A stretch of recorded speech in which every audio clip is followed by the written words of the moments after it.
Hello guys, welcome to all of you. आप सभी लोगों का बहुत बहुत स्वागत है। Ind AS 16 property plant equipment CA final सितंबर 2025 के लिए वीडियो है। कॉन्सेप्चुअली समझेंगे, क्वेश्चंस में एप्लीकेबिलिटी को भी कॉन्सेप्चुअली समझेंगे ताकि दिमाग में एक बार बैठ जाए और बार बार जो रिवीजन या बार बार जो वो डर है कि 1.5 दिन पहले देख के नहीं गए या काफी टाइम हो गया देखा नहीं, याद नहीं आ रहा, जो चीजों को रट्टे मार रखे हैं वो दूर हो जाए और दिमाग जो है वो काफी हद तक रिलैक्स रहे जब कॉन्सेप्ट को समझ लेंगे अच्छे से।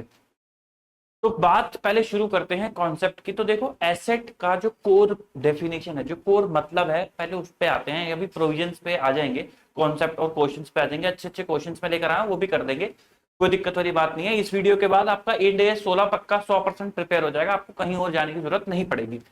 पहले बात कर लेते हैं एसेट की। तो आप एक बात समझो, एसेट का मतलब क्या है। चाहे आप एएस पढ़ो, इंड एएस पढ़ो, आईएफआरएस पढ़ो, यूएस गैप पढ़ो, कहीं की भी कोई भी अकाउंटिंग बॉडी का कुछ भी पढ़ो, तो एसेट का सिंपल सा मतलब यह है कि खर्चा आज करा और बेनिफिट कई पीरियड्स में मिलना है। तो हम कहते हैं उस कॉस्ट को डिवाइड कर दो ताकि ट्रू प्रॉफिट निकल कर आ सके। इसलिए हम उस कॉस्ट को उसके पीरियड में डिवाइड कर देते हैं। इसलिए डेप्रिसिएशन को एक एस्टिमेट कहा जाता है, क्योंकि आप बोलते हो कि भाई जो खर्चा आपने करा है उसकी estimated cost period by period कितनी है, और उसको आप रेवेन्यू के आगे रखते हो अपने प्रॉफिट एंड लॉस अकाउंट बनाते वक्त। जैसे अगर आप प्रॉफिट एंड लॉस अकाउंट बनाते हो तो यहाँ पे आप जब रेवेन्यू लिखते हो तो उसके आगे आप अपनी कॉस्ट लिखते हो ताकि आपका प्रॉफिट जो है वो करेक्ट आ सके। तो ये जो बेनिफिट आपको मिलने हैं एसेट से, क्योंकि ये फ्यूचर में मिलने हैं, इनको फ्यूचर इकोनॉमिक बेनिफिट बोला जाता है।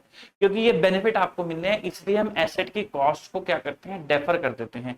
यदि आपको कोई बेनिफिट नहीं मिलना तो हम कहते हैं कि फिर तो अगर कोई बेनिफिट नहीं मिलना तो ये आज की ही कॉस्ट है, इसे आज ही पीएनएल के अंदर डाल के खत्म करो। तो this is the core definition जब आप बात करते हो एक एसेट की, कि कब एसेट बैलेंस शीट के अंदर दिखेगा। अब क्योंकि एसेट बैलेंस शीट के अंदर जो दिख रहा है वो ये दिखाता है कि आपको भविष्य में क्या बेनिफिट होने वाला है इस एसेट से। जैसे मैंने ये स्टूडियो रूम तैयार कर रखा है तो मेरे को इससे बेनिफिट होता है, मैं इससे अपनी क्लासेस अपनी सर्विसेज देता हूं तो मुझे उससे बेनिफिट होता है। तो ये सारी की सारी कॉस्ट मेरे लिए क्या बन जाती है, एसेट बन जाती है। अब अगर मानो मेरी कंपनी में किसी ने इन्वेस्टमेंट कर रखा है, मेरे ऊपर किसी ने इन्वेस्टमेंट कर रखा है, तो जब वो मेरी बैलेंस शीट देखते हैं तो उनको पता चलता है कि हाँ भाई इन्होंने इतनी इन्वेस्टमेंट कर रखी है जिससे इनको फ्यूचर में बेनिफिट जनरेट होगा। तो वो जो इन्वेस्टमेंट की वैल्यू है वो भी सही दिखनी चाहिए।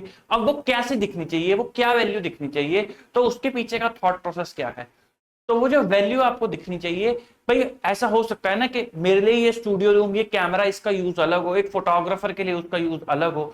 तो जो इंटेंडेड यूज है उस एसेट को लाने पे जितना खर्चा उस पर होता जाएगा वो मेरी वैल्यू ऑफ एसेट बन जाता है। क्योंकि हो सकता है ना मैं इस कैमरे, इस टैबलेट का एक अलग तरीके से इस्तेमाल करता हूँ, कोई फोटोग्राफर है, कोई और बंदा है, उसके लिए वो उसका यूज अलग है, यूज बेस अलग है, तो उसके लिए वो खर्चे अलग हैं। और जो इंटेंडेड यूज तक मैं इस एसेट को लाऊंगा तभी मैं फ्यूचर इकोनॉमिक बेनिफिट जो है वो जनरेट कर पाऊंगा। अगर मैं फ्यूचर इकोनॉमिक बेनिफिट ही जनरेट नहीं कर पाऊंगा तो काहे की एसेट। तो वो कहते हैं कि वो फ्यूचर इकोनॉमिक बेनिफिट यानी कि जो इंटेंडेड यूज है उस यूज के लिए जिससे आपको बेनिफिट जनरेट होगा, उस यूज तक लाने में उस एसेट को जितना खर्चा हुआ है वो उसके अंदर डालते जाओ ताकि देखने वाले को ये दिखे कि भाई ये इतने की एसेट है, यानी कि इतने रुपए का खर्चा किया गया है फ्यूचर इकोनॉमिक बेनिफिट जनरेट करने के लिए। This is the core meaning और core crux of Ind AS 16 या एएस 10 अगर आप सीए इंटर के अंदर हो। वैसे स्पेसिफिकली ये वीडियो सीए फाइनल वालों के लिए, बट ये मतलब एसेट का यही रहता है, हर जगह यही रहता है कि भाई जब आपने इन्वेस्टमेंट करी है किसी के अंदर, आप बैलेंस शीट देख रहे हो तो जो एसेट की वैल्यू दिखाई दे रही है उस एसेट की वैल्यू का तात्पर्य क्या है, उसका मतलब क्या है कि भाई इतना खर्चा किया गया है ताकि फ्यूचर का बेनिफिट जनरेट हो सके। इसी कंटेक्स्ट के साथ इस स्टैंडर्ड को समझेंगे, प्रोविजंस को समझेंगे, आपको क्विकली सारी चीजें समझ आएंगी और आप रिटेन भी कर पाओगे। तो पीपीई का मतलब क्या है, सबसे पहले उसकी बात करते हैं। तो पीपीई क्या होती है, मैं थोड़ा सा साइड हो जाता हूँ, हाँ ये ठीक है। पीपीई क्या होती है, पीपीई टैंजिबल आइटम्स होती हैं। टैंजिबल, अगर इनटैंजिबल है तो वो आपके इंड एस 38 के अंदर कवर है। तो टैंजिबल आइटम्स होती हैं जो किसके लिए रखी गई हैं, held for use in production, या तो प्रोडक्शन के लिए रखी गई हैं या फिर सप्लाई ऑफ सर्विसेज के लिए रखी हैं, production of goods, supply of services, या फिर रेंटल, किसी दूसरे को रेंट पे देने के लिए रखी गई हैं। यानी कि अगर मानो मेरा इवेंट मैनेजमेंट का काम है जहां पे मैं अपनी झूमर लाइटें दूसरी कंपनियों को रेंट पे देता हूं ताकि उनका इवेंट हो सके, तो वो भी तो मेरे लिए पीपीई हो गई, बिजनेस के लिए रखी गई है। ये एडमिनिस्ट्रेटिव पर्पस के लिए रखी गई हैं। मेरे ऑफिस में प्रिंटर भी पड़ा है जिससे मैं प्रिंट आउट निकाल के अपने क्लाइंट्स को उनकी बैलेंस शीट और टैक्स ऑडिट रिपोर्ट देता हूं। तो वो भी क्या हो गया मेरे लिए, एडमिनिस्ट्रेटिव पर्पस के लिए जो एसेट पड़ी हुई है वो मेरे लिए पीपीए हो गई। लेकिन उसका जो बेनिफिट है expected to be use for during more than one period, एक पीरियड से ज्यादा, अगर वो एक पीरियड से ज्यादा बेनिफिट ही नहीं देगा तो आपका फायदा नहीं है उस कॉस्ट को डेफर करने का, तो आप उसी टाइम उसको पीएनएल में डाल दो। इसलिए ये कंडीशन जरूरी है कि भाई वो बेनिफिट दे आपको मोर देन वन पीरियड का, अगर वो बेनिफिट नहीं देगा तो कोई फायदा नहीं है। तो बेनिफिट वो आपको दे मोर देन वन पीरियड का तो ही वो एसेट है। तो वो एक वो टेंजिबल आइटम होना चाहिए नंबर वन। उसका यूज क्या क्या हो सकता है, या तो प्रोडक्शन और सप्लाई ऑफ गुड्स और सर्विसेज, या रेंटल, या एडमिन पर्पस। मुद्दे की बात यह है ये धंधे में इस्तेमाल होना चाहिए, किसी भी तरीके से इस्तेमाल हो लेकिन बिजनेस में इस्तेमाल होना चाहिए। इसको आप ओनर ऑक्यूपाइड प्रॉपर्टी भी बोलते हो। अगर आप वो पढ़ते हो इंड AS 40 पढ़ते हो इन्वेस्टमेंट प्रॉपर्टी वाला, तो आप उसके अंदर इसको ओनर ऑक्यूपाइड प्रॉपर्टी भी बोलते हो। और जिसका यूज क्या होना चाहिए, expected to be use during more than one period, एक पीरियड से ज्यादा इसका यूज होना चाहिए, तभी वो क्या है, पीपी है। अदरवाइज वो प्रॉपर्टी प्लांट इक्विपमेंट है ही नहीं। अच्छा, फिर आप कब रिकॉग्नाइज करते हो पीपी को? भाई सबसे पहले तो वो पीपी होना चाहिए तभी रिकॉग्नाइज करोगे। दूसरा, भाई वो प्रोबेबल होना चाहिए कि आपको फ्यूचर इकोनॉमिक बेनिफिट मिलेगा, एंटिटी को क्या मिलेगा, फ्यूचर इकोनॉमिक बेनिफिट मिलेगा। अगर भविष्य से बेनिफिट ही नहीं मिलेगा तो काहे की एसेट, ठीक। और उसकी कॉस्ट को आप रिलायबल मेजर कर सको कि भाई कितने की लागत है, तभी आप उसको बैलेंस शीट के अंदर एज ए पीपी दिखाते हो। यानी कि अगर आपको भविष्य में बेनिफिट मिल रहा है, एक तो वो पीपी है, दूसरा उससे आपको बेनिफिट अगर मिल रहा है तो आप उसको अपनी बैलेंस शीट में एसेट दिखाते हो, अदरवाइज उसको पीएनएल के अंदर चार्ज कर देते हो। कोई भी आप खर्चा करते हो अगर आपको उसको भविष्य में बेनिफिट मिलता है, जैसे आप जब अमलगमेशन करते हो, मैं एग्जांपल इंटेंजिबल का दे रहा हूं, लेकिन जब आप बिजनेस कॉम्बिनेशन करते हो तब भी आपको जो आप एक्सेस पे करते हो उससे आपको फ्यूचर इकोनॉमिक बेनिफिट मिलता है, इसलिए आप गुडविल दिखाते हो as an intangible asset. Intangible के अंदर भी फ्यूचर इकोनॉमिक बेनिफिट की कंडीशन आपको मिलती है, ठीक। तो ये मतलब होता है पीपी का, तभी और ऐसे इसको रिकॉग्नाइज किया जाता है। अगर कुछ बात करें स्पेयर पार्ट्स की, स्टैंड बाय इक्विपमेंट की, तो जैसे आपकी मशीन के कुछ स्पेयर पार्ट्स पड़े हुए हैं, या फिर स्टैंड बाय इक्विपमेंट जैसे कि फॉर एग्जांपल मेरे पास एक एडिशनल कैमरा पड़ा हुआ है, मेरे पास एक एडिशनल माइक भी पड़ा हुआ है, ताकि जैसे ये खराब हो मैं उनका इस्तेमाल कर सकूं। तो अगर वो डेफिनेशन फुलफिल करते हैं पीपी की, मतलब कि वो जो टैबलेट, वो जो स्पेयर पार्ट, वो जो स्टैंड बाय इक्विपमेंट है, उसको मैंने धंधे में ही इस्तेमाल करना है, बेचने के लिए नहीं रखा हुआ, धंधे में ही इस्तेमाल करना है, then they are PP, otherwise they are inventory. तो अगर वो डेफिनेशन मीट करते हैं तो पीपी, अदरवाइज वो क्या बन जाते हैं, आपकी इन्वेंट्री बन जाते हैं। अच्छा, कुछ प्रॉपर्टी प्लांट इक्विपमेंट आप लॉ की वजह से भी रिकॉग्नाइज करते हो, जैसे कि आपकी फैक्ट्री है तो फैक्ट्री के अंदर फायर एक्सटिंग्विशर लगाना जरूरी है कि कल को आग लगेगी तो बुझाओगे कैसे। तो वो फायर एक्सटिंग्विशर डेली डेली तो नहीं यूज हो रहे, ना एडमिन पर्पस के लिए यूज हो रहे हैं, ना किसी को रेंटल दे रहे हो, ना गुड्स की प्रोडक्शन में यूज हो रहे हैं, लेकिन उनको लगाना जरूरी है, क्योंकि अगर वो नहीं लगाओगे तो फैक्ट्री नहीं चलेगी, फैक्ट्री नहीं चलेगी तो मशीनें नहीं चलेंगी, मशीनें नहीं चलेगी तो माल नहीं बनेगा और बिक्री नहीं होगी। तो उनको लगाना बड़ा जरूरी है। तो वो भी क्या है, पीपी है। तो हम मान लेते हैं कि वो हमें कहीं ना कहीं से बेनिफिट दे रहे हैं। तो such item are PP because इनकी वजह से ये अलाउ करती हैं अदर आइटम को कि वो काम कर सके और बेनिफिट जो है वो प्रोवाइड कर सके, तो वो आइटम भी पीपी बन जाती हैं। फिर आप मेजरमेंट कैसे करते हो पीपी की? भाई अगर आपको पीपी है, एसेट है, तो आप एसेट बुक करते हो और टू बैंक यही एंट्री डालते हो। तो एंट्री के टाइम पे वैल्यू क्या लिखोगे, इसको बोलते हैं मेजरमेंट प्रिंसिपल। अब आप किस तरीके से मेजरमेंट करोगे वो डिपेंड करता है कि आपने किस तरीके से एक्वायर करी है, कि भाई आपने खरीदी है, आपने एक्सचेंज करी है, एक के बदले दूसरी एसेट ली है, अपनी एसेट देके किसी और की एसेट ली है, ग्रांट पे ली है, गवर्नमेंट ने आपको मुफ्त में एसेट दी है, वो किस तरीके से आपने एक्वायर करी है, खुद से बनाई है, सेल्फ कंस्ट्रक्टेड एसेट है, तो वो डिपेंड करता है। अगर आपने परचेज करा है तो जो भी आपने परचेज प्राइस पे करा है वो, इसके अंदर जिन टैक्सेस का आपको क्रेडिट मिल जाता है, जैसे जीएसटी का अगर आपको इनपुट मिल रहा है तो वो इंक्लूड नहीं होता। कोई ट्रेड डिस्काउंट आपने खर्चा करा तो वो जो है ट्रेड डिस्काउंट अगर आपको मिला तो वो आप माइनस कर देते हो। साइट प्रिपरेशन की cost, employ cost, initial delivery cost, installation cost, ये सारी की सारी कॉस्ट क्या है, ये सारी की सारी कॉस्ट हैं उस एसेट को उस कंडीशन, उस लोकेशन तक लाने के लिए, यानी कि रेडी फॉर यूज करने के लिए जैसी आपको चाहिए। जैसे आजकल ना व्लॉगिंग जैसे बड़ा चलता है, अगर आप एग्जांपल समझो तो भाई अगर मान लो मैंने गाड़ी ली और मेरा इंटेंडेड यूज है कि मैं इस गाड़ी से व्लॉग्स बनाऊंगा, यूट्यूब पे डालूंगा और उससे पैसा कमाऊंगा। तो जब मैंने वो गाड़ी ली, क्योंकि मेरे को रोड ट्रिप्स पे जाना है, तो मैंने कैमरा इंस्टॉल कराया उसके अंदर और उसके अंदर कुछ लाइट्स वगैरह चेंज कराई, तो वो सारा जो मैंने खर्चा करा वो मेरे इंटेंडेड यूज के लिए है, कि जैसा मैं उस एसेट को यूज करना चाहता हूं, बिना उसके भी काम कर ली। हो सकता है मेरी वाली सेम कार किसी और ने भी ली हो, लेकिन उसने डोमेस्टिक पर्पस के लिए ली हो, मेरा पर्पस अलग है, तो वो सारा मेरा इंटेंडेड यूज है, वो सारी की सारी कॉस्ट उसके अंदर कैपिटलाइज हो जाएगी। मैंने लैंड खरीदा फॉर एग्जांपल, जब मैंने लैंड खरीदा तो उस लैंड पे काफी सारे टेनेंट्स थे जिन्होंने अपनी झोपड़ियां लगा रखी थी, उन सबको हटाने के लिए मैंने लीगल कॉस्ट इनकर करी और उन सबको हटाया। वो लीगल कॉस्ट भी मेरी लैंड की कॉस्ट में जो है ऐड हो जाएगी, कैपिटलाइज हो जाएगी। क्यों? क्योंकि वो सारा खर्चा मेरे उस लैंड का जो इंटेंडेड यूज था, मुझे बिल्डिंग बनानी थी, अब लोगों के ऊपर थोड़ा ना बिल्डिंग बना दूंगा, उन्हें हटाना पड़ेगा, उन्हें हटाने के लिए जो मैंने पैसे दिए वो मैं अपनी लैंड की कॉस्ट के अंदर ऐड करके चलूंगा। तो ये जितना भी सारा खर्चा है, ये सारा का सारा खर्चा क्यों है, क्यों हो रहा है? उस एसेट को उस इंटेंडेड यूज तक लाने के लिए वो खर्चा करा जा रहा है, इसलिए हम उसको कैपिटलाइज करते हैं। इसको बोल देते हैं डायरेक्टली एट्रीब्यूटेबल कॉस्ट, यानी कि वो कॉस्ट जो उस एसेट को उस कंडीशन लोकेशन तक लाने के लिए हो रही है। तो यानी कि सारी की सारी डायरेक्टली एट्रीब्यूटेबल कॉस्ट आप ऐड करके चलते हो, ऐड कर देते हो डायरेक्टली एट्रीब्यूटेबल कॉस्ट। ये सब मैंने लिखे हैं क्वेश्चंस में, जो जो आपसे क्वेश्चंस में से पूछा जाता है ना, वो सब मैंने यहाँ पे लिखा हुआ है, ताकि अगर किसी को रट्टा मारना हो तो वो आराम से मार सके। So any cost to bring the asset to the location condition necessary for it to be capable of operating in the manner intended by management, वो क्या बन जाती है? डायरेक्टली एट्रीब्यूटेबल कॉस्ट, और वो भी आप ऐड कर देते हो। फिर एक कॉस्ट आती है डिसमेंटलिंग की कॉस्ट, इसको भी आप ऐड करके चलते हो, but in present value form. Dismantling की कॉस्ट होती है, आपने कोई आज खर्चा, आपने एसेट आज खरीदी, उस पर आज खर्चा करा, लेकिन आपको पता है 10 सालों बाद या eight the end of useful life of asset आपको वो जो आपने स्ट्रक्चर क्रिएट करा है उसे डिसमेंटल करना पड़ेगा।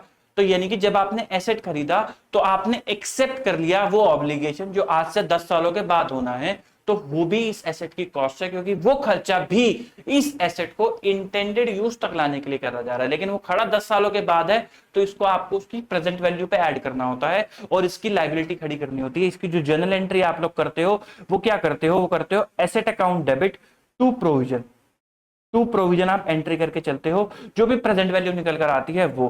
फिर इस प्रोविजन को आप वाइंड अप करते हो फाइनेंस कॉस्ट के थ्रू। अगले साल आप क्या एंट्री करोगे? फाइनेंस कॉस्ट, जिस भी रेट से आपने डिस्काउंट करा उसी रेट से मल्टीप्लाई करके टू प्रोविजन, और 10 सालों के बाद ये प्रोविजन उसी अमाउंट पे पहुंच जाता है जो आपने एस्टिमेट करा था। अगर इन ड्यूरेशन में इसमें चेंज आता है तो उसकी भी एक अकाउंटिंग है, वो डिपेंड करता है, वो आगे आगे अभी देखेंगे, ठीक। फिर उसके बाद अगर मैं बात करूं टेस्टिंग की, अब मैंने यहाँ पे लिखा हुआ है कि टेस्टिंग की ट्रीटमेंट क्या है, बट हम डिस्कस करते हैं ताकि रट्टा ना मारना पड़े। मुझे एक बात बताओ, आपने कोई भी एक ऐसा खर्चा करा जो उस एसेट को उसके इंटेंडेड यूज तक लाने के लिए था। भाई अब जब मैंने ये स्टूडियो बनाया तो मैंने टेस्ट कराया ना कि मेरी वीडियोस जो हैं 1080p पे रिकॉर्ड हो भी रही है नहीं हो रही, कहीं कोई ग्लिच तो नहीं आ रहा, कहीं साउंड का ग्लिच तो नहीं आ रहा, तो मैंने उसमें उसको टेस्ट कराया। अब जब मैंने उसको टेस्ट कराया तो टेस्टिंग के लिए जो लोग आए उन्होंने क्वालिटी चेक करी, क्योंकि मैं तो एक्सपर्ट हूं नहीं, तो उन्होंने जो कॉस्ट ली तो वो मेरी स्टूडियो के लिए कॉस्ट होगी ना, क्योंकि मेरे को जो इंटेंडेड यूज इससे चाहिए था वो उस टेस्टिंग के बाद ही आता। तो कोई भी कॉस्ट अगर आप सिंपल सा फॉर्मूला ले लो, कोई भी कॉस्ट अगर आप इनकर करते हो उस एसेट को रेडी फॉर यूज करने के लिए वो ऐड हो जाएगी।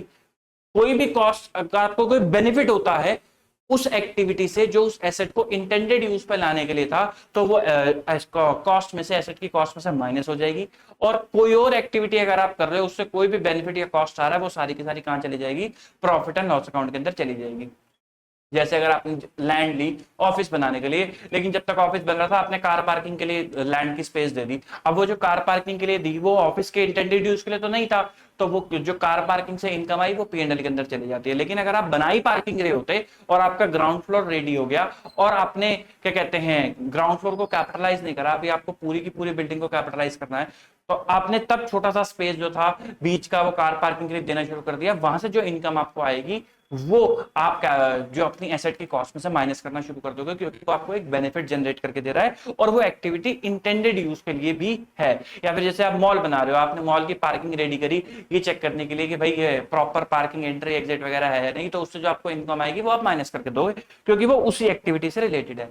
ऑपरेटिंग लॉसेस की भी बात कर लेते हैं। ऑपरेटिंग लॉसेस, भाई एसेट का इंटेंडेड यूज यही था कि बिजनेस करा जा सके, उस बिजनेस में अगर लॉस हो गया तो वो एसेट का इंटेंडेड यूज थोड़ा ना है, उस बिजनेस में लॉस तो बिजनेस का लॉस है, तो हेंस वो जो ऑपरेटिंग लॉस है वो कैपिटलाइज नहीं होता। तो सिंपल सा मंत्र यही है कि वो एक्टिविटी जो इंटेंडेड यूज के लिए होनी है उसमें आने वाली इनकम और लॉस सारे के सारे प्लस और माइनस होंगे। एसेट में लॉस प्लस हो जाएंगे, इनकम माइनस हो जाएगी, और बाकी सारी एक्टिविटीज जो है वो प्रॉफिट एंड लॉस अकाउंट के अंदर चली जाएंगी। तो यहां पर देखो मैंने लिखा भी हुआ है रेडी फॉर यूज। तो रेडी फॉर यूज का मतलब क्या है कि जब एसेट उस कंडीशन और लोकेशन तक आ जाती है जो नेसेसरी है for it to be capable of operating in a manner as intended by management, वो रेडी फॉर यूज है। तो कोई भी activity related to above activity वो आप कैपिटलाइज कर दोगे, कोई भी इनकम आपको जनरेट होती है इस एक्टिविटी से तो वो आप माइनस कर दोगे, और कोई भी गेन लॉस अगर आपको होता है फ्रॉम एनी अदर एक्टिविटी तो वो आप कहां ले जाओगे, वो आप ले जाओगे प्रॉफिट एंड लॉस अकाउंट के अंदर आप ले जाओगे। इंटरेस्ट कॉस्ट की बात कर लेते हैं। तो भाई आपको पता है इंड AS 23 के अंदर बोरिंग कॉस्ट अगर क्वालिफाइंग एसेट है तो कैपिटलाइज होगी, अदरवाइज वो कैपिटलाइज नहीं होगी। फिर उसके बाद जब आपकी एसेट उस कंडीशन लोकेशन तक पहुंच गई जैसी आपको चाहिए थी, अब तो उसके अंदर कॉस्ट इनकर नहीं होगी क्योंकि जैसे आपको धंधा करने के लिए चाहिए थी वैसी वो रेडी हो चुकी है। अब उसके बाद आप लॉस में धंधा करो या प्रॉफिट में धंधा करो वो आपकी काबिलियत है, लेकिन एसेट रेडी होगी। फॉर एग्जाम्पल भाई मेरे घर वालों ने मेरे को स्टूडियो रूम तैयार करके दे दिया, अब मैं उसमें कैसा पढ़ाऊं वो मेरी काबिलियत। अगर मैं उससे लॉसेस जनरेट कर रहा हूं तो वो मेरी काबिलियत है, अगर मैं प्रॉफिट जनरेट कर रहा हूं वो मेरी काबिलियत है, उसमें स्टूडियो रूम की कोई गलती नहीं है। उसी तरीके से कंपनी के शेयर होल्डर कहेंगे कि भाई आपने हमारे पैसे से इस्तेमाल करके एसेट्स तो खड़ी कर दी, अब उस पर आने वाले जो लॉसेस हैं या जो भी इंटेंडेड यूज तक वो रेडी हो गई, अब उसके अंदर और कोई कॉस्ट ऐड नहीं होगी क्योंकि जैसा आपको चाहिए था वो एसेट वैसा तैयार हो चुका है। अब उस पे क्या स्टार्ट होगा, डेप्रीसिएशन स्टार्ट हो जाएगा, उसकी कॉस्ट P&L के अंदर आने लग जाएगी क्योंकि अब आपको मेहनत करके उस एसेट से रेवेन्यू जनरेट कराना है ताकि रेवेन्यू माइनस डेप्रीसिएशन प्रॉफिट आ सके। तो stop capitalisation when asset ready for use and start depreciation, और स्टार्ट कर दोगे क्या, डेप्रीसिएशन, जब एसेट रेडी फॉर यूज हो जाएगा तब। फिर अगर आप एसेट को एक्वायर करते हो बाय वे ऑफ एक्सचेंज, अगर आप एक्वायर करते हो तो क्या ट्रीटमेंट रहेगी। एक्सचेंज के केस में देखा जाता है सबसे पहले कि क्या ट्रांजैक्शन में कमर्शियल सब्सटेंस है या नहीं। अगर ट्रांजैक्शन में कमर्शियल सब्सटेंस है तब तो कमर्शियल सब्सटेंस का मतलब क्या होता है पहले वो समझा देता हूं। कमर्शियल सब्सटेंस का सिंपल मतलब ये है कि क्या transaction business point of view से करी जा रही है या ट्रांजैक्शन सिर्फ दिखाने के लिए करी जा रही है। फॉर एग्जांपल भाई इसका ये कोई मतलब नहीं होता कि सेम एसेट एक्सचेंज हो रही है तो कमर्शियल सब्सटेंस नहीं है, सेम एसेट एक्सचेंज नहीं हो रही तो कमर्शियल सब्सटेंस है, ऐसा कुछ नहीं होता। मैं आपको एग्जांपल देता हूं सेम एसेट का। भाई अगर मान लो आपने एक वोडाफोन कंपनी है यहाँ पर और यहाँ पे जियो कंपनी है, वोडाफोन कंपनी के भी यहाँ पे टावर लगे हुए हैं, जियो कंपनी के भी यहाँ पे टावर लगे हुए हैं, और ऐसे जियो कंपनी के यहाँ पे भी टावर लगे हुए हैं। जियो ने आइडिया को खरीद लिया, किसको खरीद लिया, आइडिया को खरीद लिया। आइडिया का एक टावर यहाँ पे भी था, अब ये टावर भी जियो कंपनी का हो गया। अब जियो कंपनी कह रही है भाई इसका कोई यूज नहीं है, उसने वोडाफोन से बात करी, उन्होंने कहा कि भाई ये टावर बिल्कुल सेम है, रंग में भी, बैंडविड्थ में भी, हर एक चीज में सेम है, कंपनी भी सेम है, तो हम एक काम करते हैं, हम ये टावर आपस में एक्सचेंज कर लेते हैं। इससे क्या होगा, इससे मेरे को रीच इस एरिया में भी मिल जाएगी और आपको भी रीच इस एरिया में मिल जाएगी। उन्होंने कहा कोई दिक्कत वाली बात नहीं है, तो चलो आओ एक्सचेंज कर लेते हैं। इस एक्सचेंज से जियो कंपनी के कैश फ्लोस चेंज हो जाएंगे और वोडाफोन के भी कैश फ्लोस जो है वो चेंज हो जाएंगे, क्योंकि वोडाफोन के भी कैश फ्लो इंपैक्ट हो गए और जियो के भी कैश फ्लो इंपैक्ट हो गए इस एक्सचेंज ट्रांजेक्शन से। हेंस ये ट्रांजैक्शन में कमर्शियल सब्सटेंस है।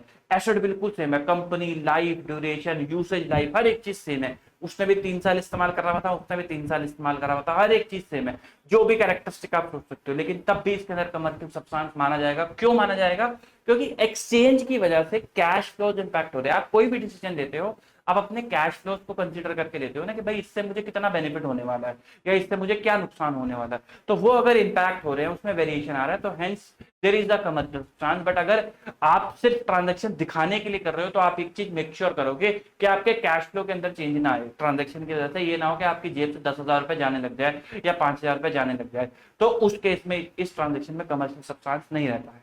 ठीक, तो आई होप आपको कमर्शियल सब्सटेंस का मतलब समझ में आया होगा।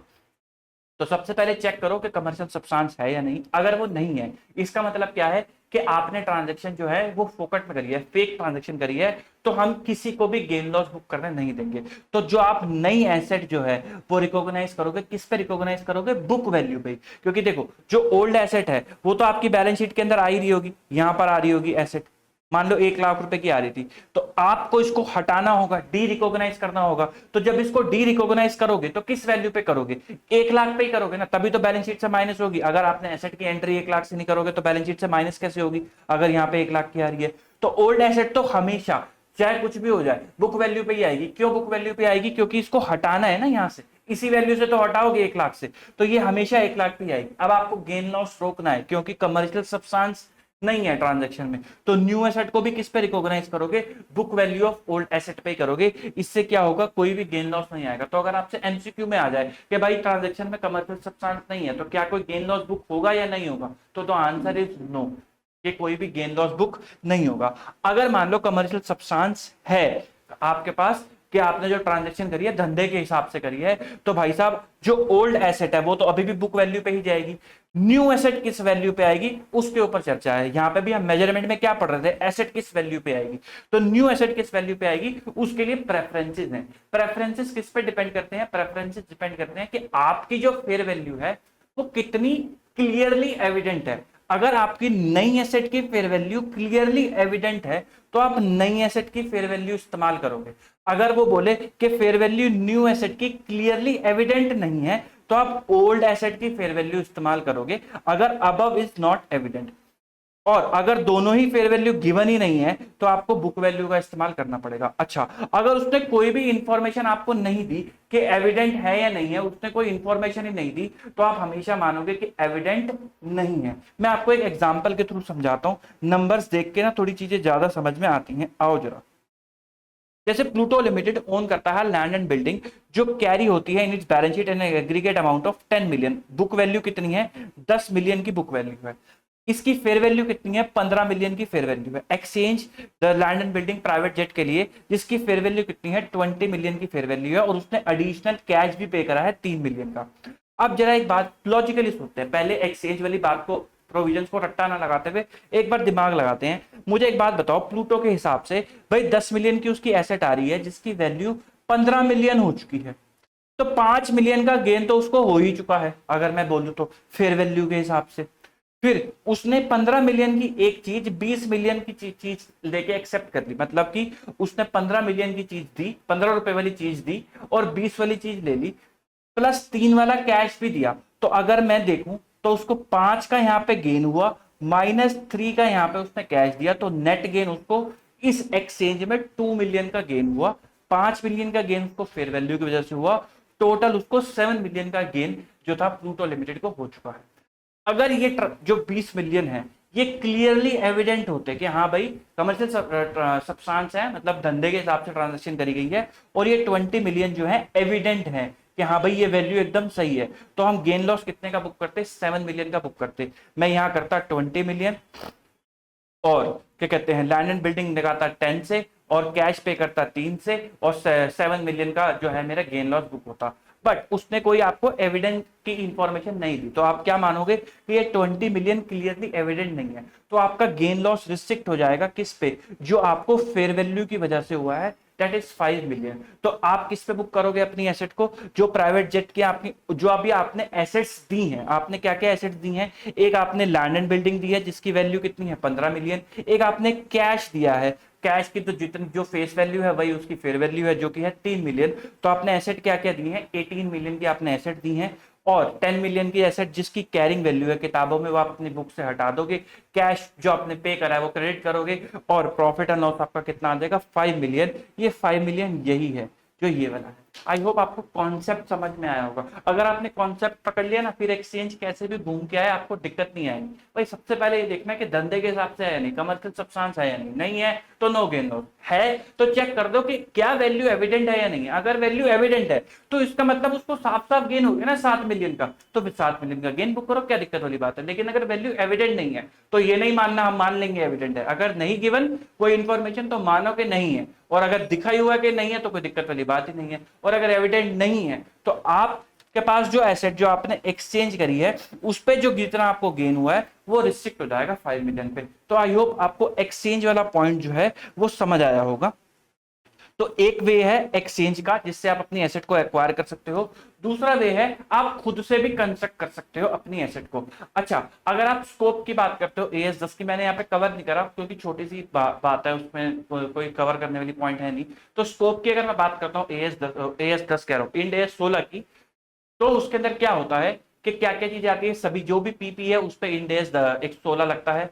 फिर उसके बाद जो भी बियरर प्लांट है उसके ऊपर भी इंड AS 16 लगता है, लेकिन प्रोड्यूस ऑफ बियरर प्लांट पे इंड AS 16 नहीं लगता है। एग्रीकल्चर प्रोडक्ट जो है उनके ऊपर भी इंड AS 16 नहीं लगता है। वेस्टिंग मटेरियल, मिनरल राइट, उनके ऊपर भी इंड AS 16 की एप्लीकेबिलिटी नहीं है, लेकिन बियरर प्लांट पे है। मुद्दे इंपॉर्टेंट बात क्या है कि बियरर प्लांट पे है। बियरर प्लांट का मतलब क्या होता है, आम का पेड़, रबड़ का पेड़, कोई भी ऐसा पेड़ या फिर ऐसा औषधि जो एग्रीकल्चर प्रोड्यूस, जो आपको एग्रीकल्चर प्रोड्यूस बना के देता है। तो फॉर एग्जांपल मैंने आम का पेड़ लगाया तो आम पे नहीं लगेगा, लेकिन आम के पेड़ पे लग जाएगा, क्योंकि आम का पेड़ मेरे को आम प्रोड्यूस करके दे रहा है और मैं उससे बिजनेस कर पा रहा हूँ, और वो प्रोड्यूस करेगा अपने प्रोडक्ट को more than 1 period, more than 12 month. एक बियर प्लांट की भी एक डेफिनेशन है जिसमें लिखा हुआ है कि भाई वो बियर करेगा एग्रीकल्चर प्रोडक्ट्स को और 12 महीने से ज्यादा बियर करेगा, और उसका इस्तेमाल भी होगा एग्रीकल्चर प्रोड्यूस करने के लिए ही, तभी वो बियर प्लांट बनता है। अच्छा, इसके अंदर इंसिडेंटल सेल अगर आपने कर दी तो कोई दिक्कत वाली बात नहीं है। तो ये बियर प्लांट की डेफिनेशन है, कोई क्वेश्चन नहीं है तो मैंने यहाँ पे कवर नहीं कर रखा।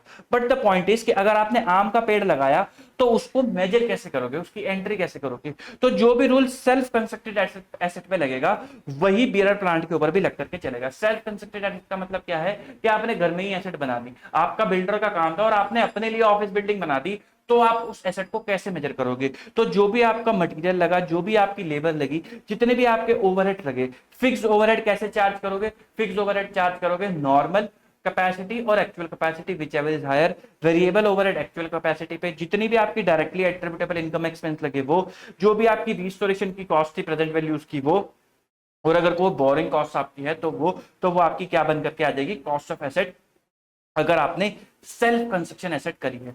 इसके अंदर इंटरनल प्रॉफिट एलिमिनेट हो जाएंगे और कोई भी एबनॉर्मल कॉस्ट अगर आप इन करोगे तो वो एलिमिनेट हो जाएगी। जैसे फॉर एग्जांपल आप बिल्डिंग बना रहे थे, थोड़े टाइम के लिए काम होल्ड पे चला गया due to X Y reason, उस टाइम पे लेबर ने हड़ताल कर दी, लेबर को एक्स्ट्रा पेमेंट करनी पड़ गई, या कोई लेबर का एक्सीडेंट हो गया उसकी वजह से उसको कॉम्पनसेशन पे करना पड़ गया, तो वो कॉम्पनसेशन आपकी बिल्डिंग में नहीं जाएगा। दैट इज एबनॉर्मल एक्टिविटी, क्योंकि रोज रोज थोड़ा ना लोगों की गर्दनें कट रही हैं, तो वो एक एबनॉर्मल एक्टिविटी है, और आप उसकी जो कॉस्ट है वो कहां डालोगे, वो प्रॉफिट एंड लॉस अकाउंट के अंदर डालोगे। इंटरनल प्रॉफिट, अगर आपकी बिल्डर का आपका काम है और आपके डिपार्टमेंट्स बने हुए हैं और एक डिपार्टमेंट दूसरे डिपार्टमेंट को सर्विस देता है, तो आपने क्या करा, इस डिपार्टमेंट से आर्किटेक्ट की सर्विस ली। अब कॉस्ट थी इसकी डिपार्टमेंट की 1 लाख की, लेकिन उसने 10% प्रॉफिट जोड़ के 1,10,000 की आपको दी, तो आप 10,000 का जो प्रॉफिट मार्जिन है वो जोड़ करके नहीं चलोगे, आप कॉस्ट क्या लोगे, 1 लाख रुपए। भाई इंटर डिपार्टमेंट प्रॉफिट आपने बना रखे हैं ताकि आपके लोग आपस में कॉम्पिटिटिव रहे और अच्छा एफिशिएंटली काम करे, लेकिन उसकी वजह से आप अपनी बैलेंस शीट के अंदर वैल्यूज नहीं बढ़ा दोगे, तो 10,000 का प्रॉफिट नोशनल प्रॉफिट है, उसको आप एड ऑन करके नहीं चलोगे। तो इंटरनल प्रॉफिट और एबनॉर्मल कॉस्ट आर एक्सक्लूडेड। अगर आपको मान लो एसेट ग्रांट के थ्रू मिली है, ग्रांट के थ्रू मिलने का मतलब क्या है कि गवर्नमेंट ने आपको फ्री में दे दी, तो या तो आप फेयर वैल्यू पे दिखाते हो या फिर आप नॉमिनल वैल्यू पे दिखाते हो एट ₹1, तो ये ग्रांट के केस के अंदर होता है। फिर उसके बाद बात करते हैं सब्सिक्वेंट कॉस्ट की, अगर आपको कोई सब्सिक्वेंट कॉस्ट इनकर करी है तो क्या होता है। सब्सिक्वेंट कॉस्ट की अगर मैं बात करूं तो सब्सिक्वेंट कॉस्ट का मतलब क्या है कि भाई एसेट खरीदने के बाद जो बाद में खर्चे करे, उसके बाद, जैसे मैंने आपको कहा ना रेडी फॉर यूज हो गई, अब उसके बाद के खर्चे, तो उसके बाद के खर्चे कहां जाते हैं, प्रॉफिट एंड लॉस अकाउंट के अंदर। तो ये जो डे टू डे एक्सपेंस है, यानी कि उसके बाद के जो नॉर्मल खर्चे हैं वो सब कहां चले जाते हैं, प्रॉफिट एंड लॉस अकाउंट के अंदर। लेकिन अगर आपने कोई रिप्लेसमेंट कराई, कोई रिपेयर कराई, कोई मेजर ओवरहॉल कराया जिसकी लाइफ अलग है, यानी कि आपको वो रिपेयर रिप्लेसमेंट बार बार करानी पड़ती है। फॉर एग्जांपल एसेट की लाइफ 20 साल है और आपको हर 5 साल में वो रिप्लेसमेंट पार्ट की करानी पड़ती है, या वो रिपेयर आपको मेजर ओवरऑल आपको हर 5 साल 6 साल में कराना पड़ता है, तो उस केस में हम क्या करेंगे, हम उसको कैपिटलाइज कर देंगे एज अ न्यू पार्ट और न्यू रिपेयर, या फिर जो भी उसकी कॉस्ट है उसको कैपिटलाइज कर देंगे, और ये आपको डी रिकॉग्नाइज करनी पड़ेगी ओल्ड पार्ट या ओल्ड रिपेयर की वैल्यू को, जो भी उसकी बुक वैल्यू होगी। भाई ये मैंडेटरी है, ये ऑप्शनल नहीं है, ये मैंडेटरी है, ये करना ही पड़ेगा। अगर आप कहते हो कि आपके पास वैल्यू नहीं है कि आप किस वैल्यू पे डी रिकॉग्नाइज करो, तो आपको जो करंट कॉस्ट है जिस पे आप कैपिटलाइज कर रहे हो उसकी रेफरेंस निकाल के पीछे जाना होगा इन्फ्लेशन से कि भाई अगर ये पहले होता तो कितनी कॉस्ट होती, और लाइफ के हिसाब से डेप्रिशिएट करके उसकी बुक वैल्यू निकालनी पड़ेगी और फिर उसको माइनस करना पड़ेगा। बट ये करना पड़ेगा, ये जरूरी है, ठीक है। तो ये पार्ट आता है सब्सिक्वेंट कॉस्ट का। फिर एक आता है सब्सिक्वेंट रिकॉग्निशन। सब्सिक्वेंट रिकॉग्निशन का मतलब क्या है कि हर बैलेंस शीट डेट पे आपकी पीपीई कैसे दिखेगी। तो भाई उसका क्या है कि या तो वो कॉस्ट पे दिखेगी या फिर वो रिवैल्यूएशन पे दिखेगी। ये चॉइस है, ये अकाउंटिंग पॉलिसी चॉइस है जो आपको क्लास वाइज लेनी होती है। कॉस्ट पे दिखेगी तो कैसे दिखेगी, gross block minus accumulated depreciation. Accumulated depreciation क्या मतलब है कि भाई अब तक कितना डेप्रिसिएशन आपने लगा दिया है, इसका मतलब होता है एक्यूमुलेटेड डेप्रिसिएशन। डेप्रिसिएशन की एंट्री क्या करते हो आप, depreciation account debit to accumulated depreciation, ये वही है एक्यूमुलेटेड डेप्रिसिएशन। तो ग्रॉस माइनस एक्यूमुलेटेड डेप्रिसिएशन क्या आ जाता है, नेट बुक वैल्यू आ जाती है। और अगर आपने कोई इंपेयरमेंट करी है तो वो माइनस हो जाएगा, प्रोविजन फॉर इंपेयरमेंट, तो आपकी बैलेंस शीट वैल्यू आ जाएगी। सिमिलरली जब आप रिवैल्यूएशन पे दिखाते हो तो जिस दिन आपने रिवैल्यूएशन करा है उस दिन की फेयर वैल्यू माइनस उसके बाद का डेप्रिसिएशन जो रिवाइज फेयर वैल्यू पे आएगा, और माइनस सब्सिक्वेंट इंपेयरमेंट, अगर बाद में कोई इंपेयरमेंट करी है तो आपकी एसेट की वैल्यू आ जाती है। ये क्या है, fair value on revaluation date. तो बैलेंस शीट डेट पे अगर आपने रिवैल्यूएशन कर दी तो एसेट किस पे आएगी, एसेट आएगी उसकी फेयर वैल्यू पे, क्योंकि आपने उस दिन रिवैल्यू कर दी। ये भी जीरो है और ये भी जीरो है 31 मार्च का, ठीक है। अच्छा, जब आप रिवैल्यूएशन करते हो तो रिवैल्यूएशन अकाउंटिंग करने के लिए दो मेथड है, ग्रॉस मेथड और नेट मेथड। ग्रॉस मेथड को आईसीआई जो बोलता है वो किस नाम से बोलता है, वो बोलता है रीस्टेटमेंट मेथड, वो बोलता है रीस्टेटमेंट, और नेट को बोलता है एलिमिनेशन ऑफ डेप्रिसिएशन मेथड। इसके लिए इसमें कुछ नहीं करना था। ग्रॉस का मतलब क्या है, रीस्टेटमेंट का मतलब क्या है कि जिस भी परसेंटेज चेंज से चेंज हुआ है उससे अपना ग्रॉस भी चेंज कर दो और एक्यूमुलेटेड डेप्रिसिएशन भी चेंज कर दो। नेट मेथड कहता है कि इसको इससे नेट कर दो तो ये वैल्यू निकल कर आ जाएगी, फिर इसमें जो भी एड ऑन प्लस करना है वो कर दो। तो मैंने एक एग्जांपल भी लिया है, एग्जांपल समझते हैं। ग्रॉस ब्लॉक था आपका 100 रुपीज का, एक्यूमुलेटेड डेप्रिसिएशन था 20 रुपीज का, 80 रुपीज की आपकी वैल्यू थी, 50 की फेयर वैल्यू आ गई, तो यानी कि आपको रिवैल्यूएशन लॉस हो गया कितने का, 30 रुपीज का आपको रिवैल्यूएशन लॉस हो गया। तो ग्रॉस मेथड के लिए सबसे पहले क्या निकालो, परसेंटेज चेंज। देखो मैंने लिखा भी हुआ है, स्टेप 1 कैलकुलेट परसेंटेज चेंज। तो मैंने परसेंटेज चेंज निकाला कि 30 का चेंज हुआ है, पहले वैल्यू कितनी थी, 80 रुपीज की पहले वैल्यू थी, तो कितने परसेंट चेंज हुआ है, 37.5% वैल्यू गिर गई। तो एक्यूमुलेटेड डेप्रिसिएशन, इसका बैलेंस क्या होता है, क्रेडिट बैलेंस होता है, इसको गिरा दो। तो गिराने के लिए क्या करोगे, डेबिट। तो ये मैंने क्या करा, 80 का 20 का 37.5% मैंने निकाला, तो क्या निकल कर आ गया, 7.5 से एक्यूमुलेटेड डेप्रिसिएशन गिर गया। ग्रॉस ब्लॉक 100 रुपीज, उसको भी गिरा दो, 37.5% से 37.5 से वो गिर गया, और आपका रिवैल्यूएशन लॉस आ गया 30 का, जो कहां चला जाएगा, प्रॉफिट एंड लॉस अकाउंट, या फिर ऑफसेट हो जाएगा रिवैल्यूएशन रिजर्व से अकॉर्डिंगली, वो भी आगे देखेंगे। नेट मेथड की बात करते हैं। नेट मेथड क्या कहता है, पहले एगडैप को ग्रॉस ब्लॉक से उड़ा दो। तो मैंने एगडैप डेबिट करके ग्रॉस ब्लॉक को कम कर दिया। ग्रॉस ब्लॉक का बैलेंस क्या होता है, डेबिट बैलेंस होता है, इसका बैलेंस क्या होता है, क्रेडिट बैलेंस होता है, तो इसको खत्म कर दिया, इससे ऑफसेट कर दिया। तो मेरा अब नेट ब्लॉक कितने का बच गया, मेरा नेट ब्लॉक ऑटोमेटिकली बच गया 80 का, एक्यूमुलेटेड डेप्रिसिएशन हो गया 0। तो फिर मैंने 80 का था 50 पे लेकर आना था, 30 रुपीज से रिवैल्यूएशन लॉस बुक कर दिया। ये क्या है, ये है नेट मेथड, ठीक है।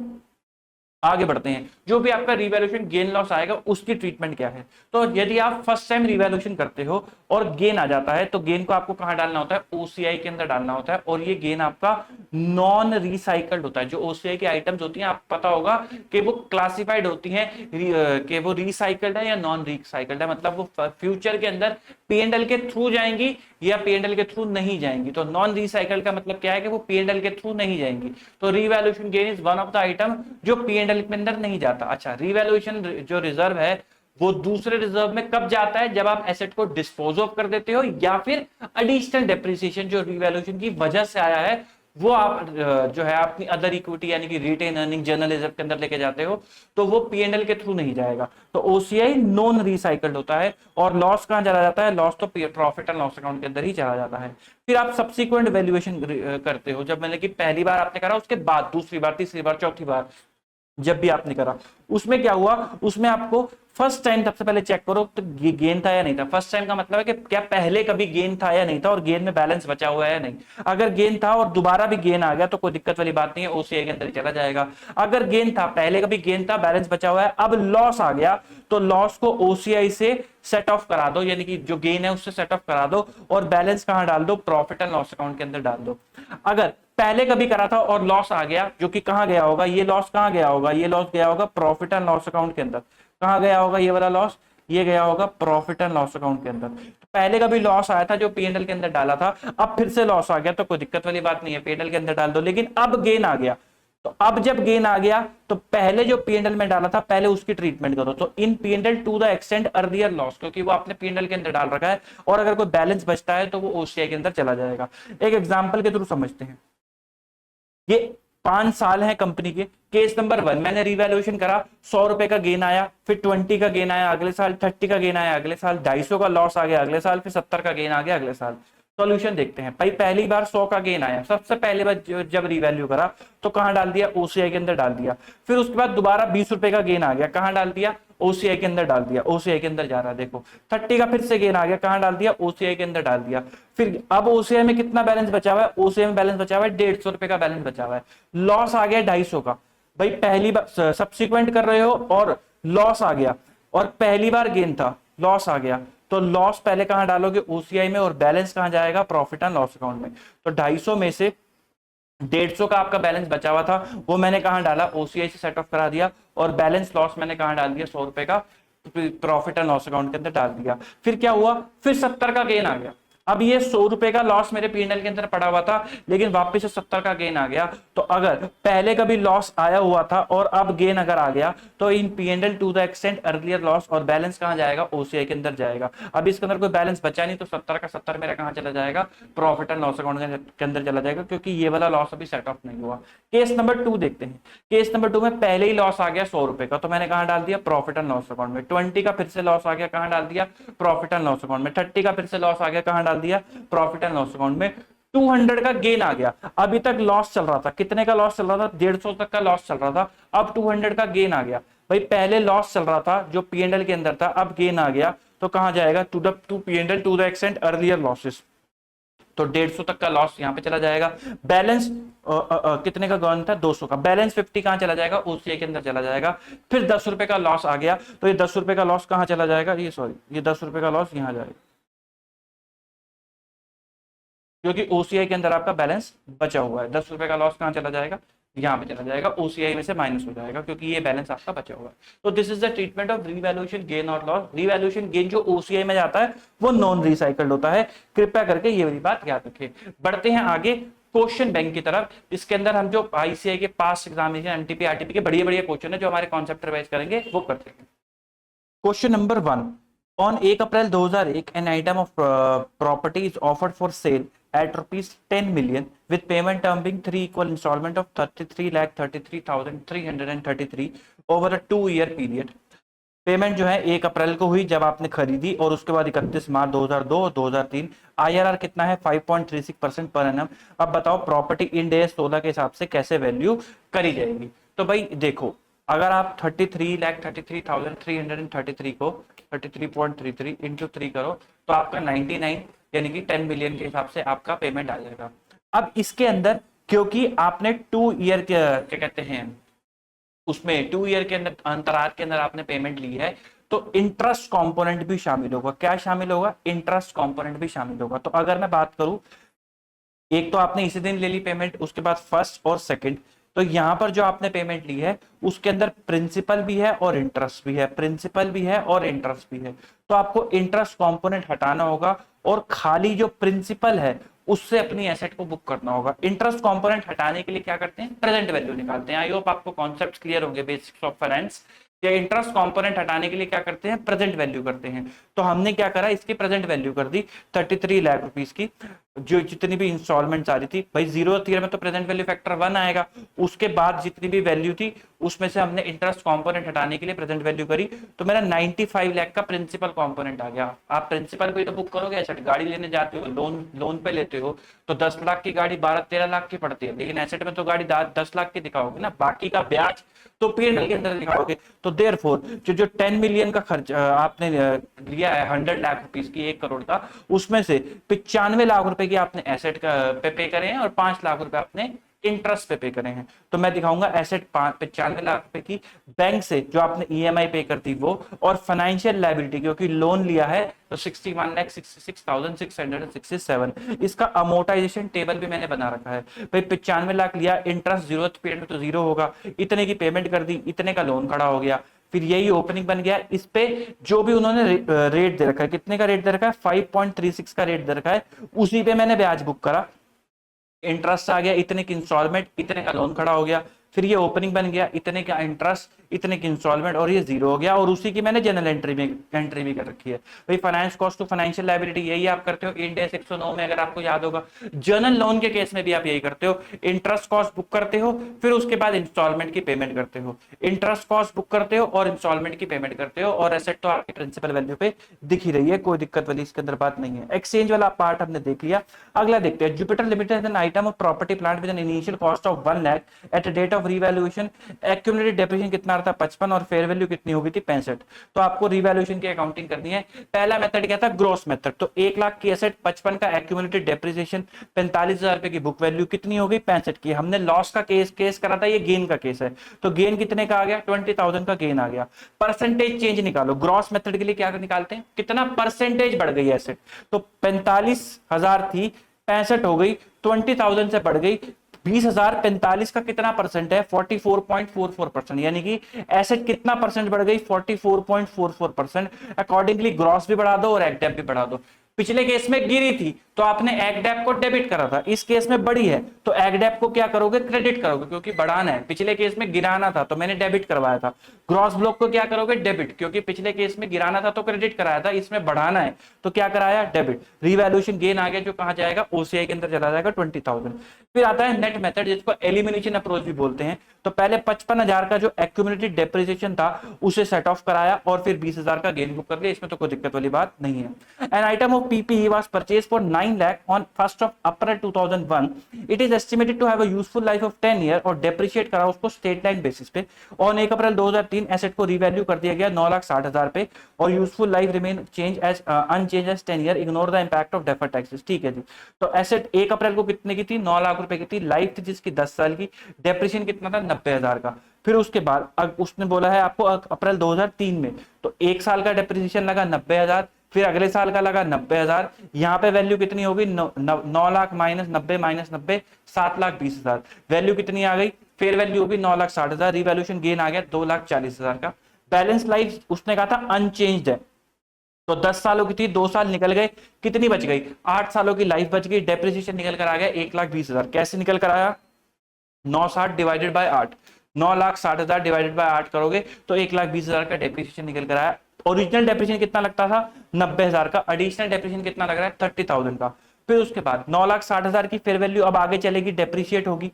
9,60,000 में से आपने 1,20,000 का डेप्रिसिएशन माइनस करा, इस 2003 में वैल्यू कितने की आ गई 8,40,000 की। रिवैल्यूएशन रिजर्व आपने 2,40,000 का दिखाया था। एडिशनल डेप्रिसिएशन मैंने माना है कि अकाउंटिंग पॉलिसी की चॉइस है, वो जो उन्होंने कंपनी ने अवेल करी होगी कि हम एडिशनल डेप्रिसिएशन रिवैल्यूएशन से निकालेंगे। अगर वो ये चॉइस ना लेते तो 240 का 240 ही यहाँ पे आता। उन्होंने कहा कि एडिशनल डेप्रिसिएशन हमने अकाउंटिंग पॉलिसी चॉइस ली है, एडिशनल डेप्रिसिएशन रिवैल्यूएशन से निकालेंगे। इसकी जनरल एंट्री क्या होती है, इसकी जनरल एंट्री होती है ओसीआई रिवैल्यूएशन वाला डेबिट टू जर्नल रिजर्व या फिर रिटेन अर्निंग, ये इसकी एंट्री होती है, थ्रू पीएनएल नहीं होता। ये 30,000 मैंने माइनस करा तो मेरा रिवैल्यूएशन रिजर्व का क्लोजिंग बैलेंस 31 मार्च को कितना आ गया 2,10,000 का आ गया।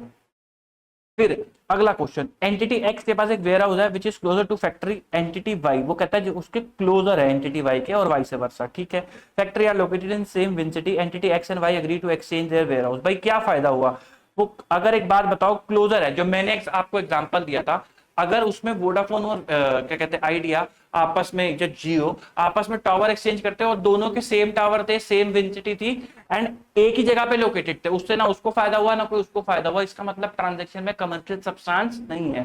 सिमिलरली एंटिटी एक्स जब अपना वेयर हाउस एक्सचेंज कर रहा है एंटिटी वाई के साथ, तो उसको कोई फायदा थोड़ा ना हो रहा है, क्योंकि वो दोनों ही क्लोजर है। भाई पहले ट्रक ऐसे आ रहा था, घूम के 1 किलोमीटर तो आगे जा रहा है, तो यानी कि ट्रांजैक्शन में कमर्शियल सब्सटेंस नहीं है, इस एक्सचेंज ट्रांजैक्शन में कमर्शियल सब्सटेंस नहीं है। तो carrying value of entity x का पास कितना है, 1 लाख, जिसकी फेयर वैल्यू 1,25,000, आपको फेयर वैल्यू से लेना देना नहीं है। उसने एक्सचेंज करा एंटिटी वाई के साथ जिसकी फेयर वैल्यू कितना है 21, आपको इससे भी लेना नहीं है। उसने कैश कितना रिसीव करा, 5,000 का उसने कैश रिसीव कर लिया, आपको इससे लेकिन लेना देना है, 5,000 के कैश से आपको लेना देना है।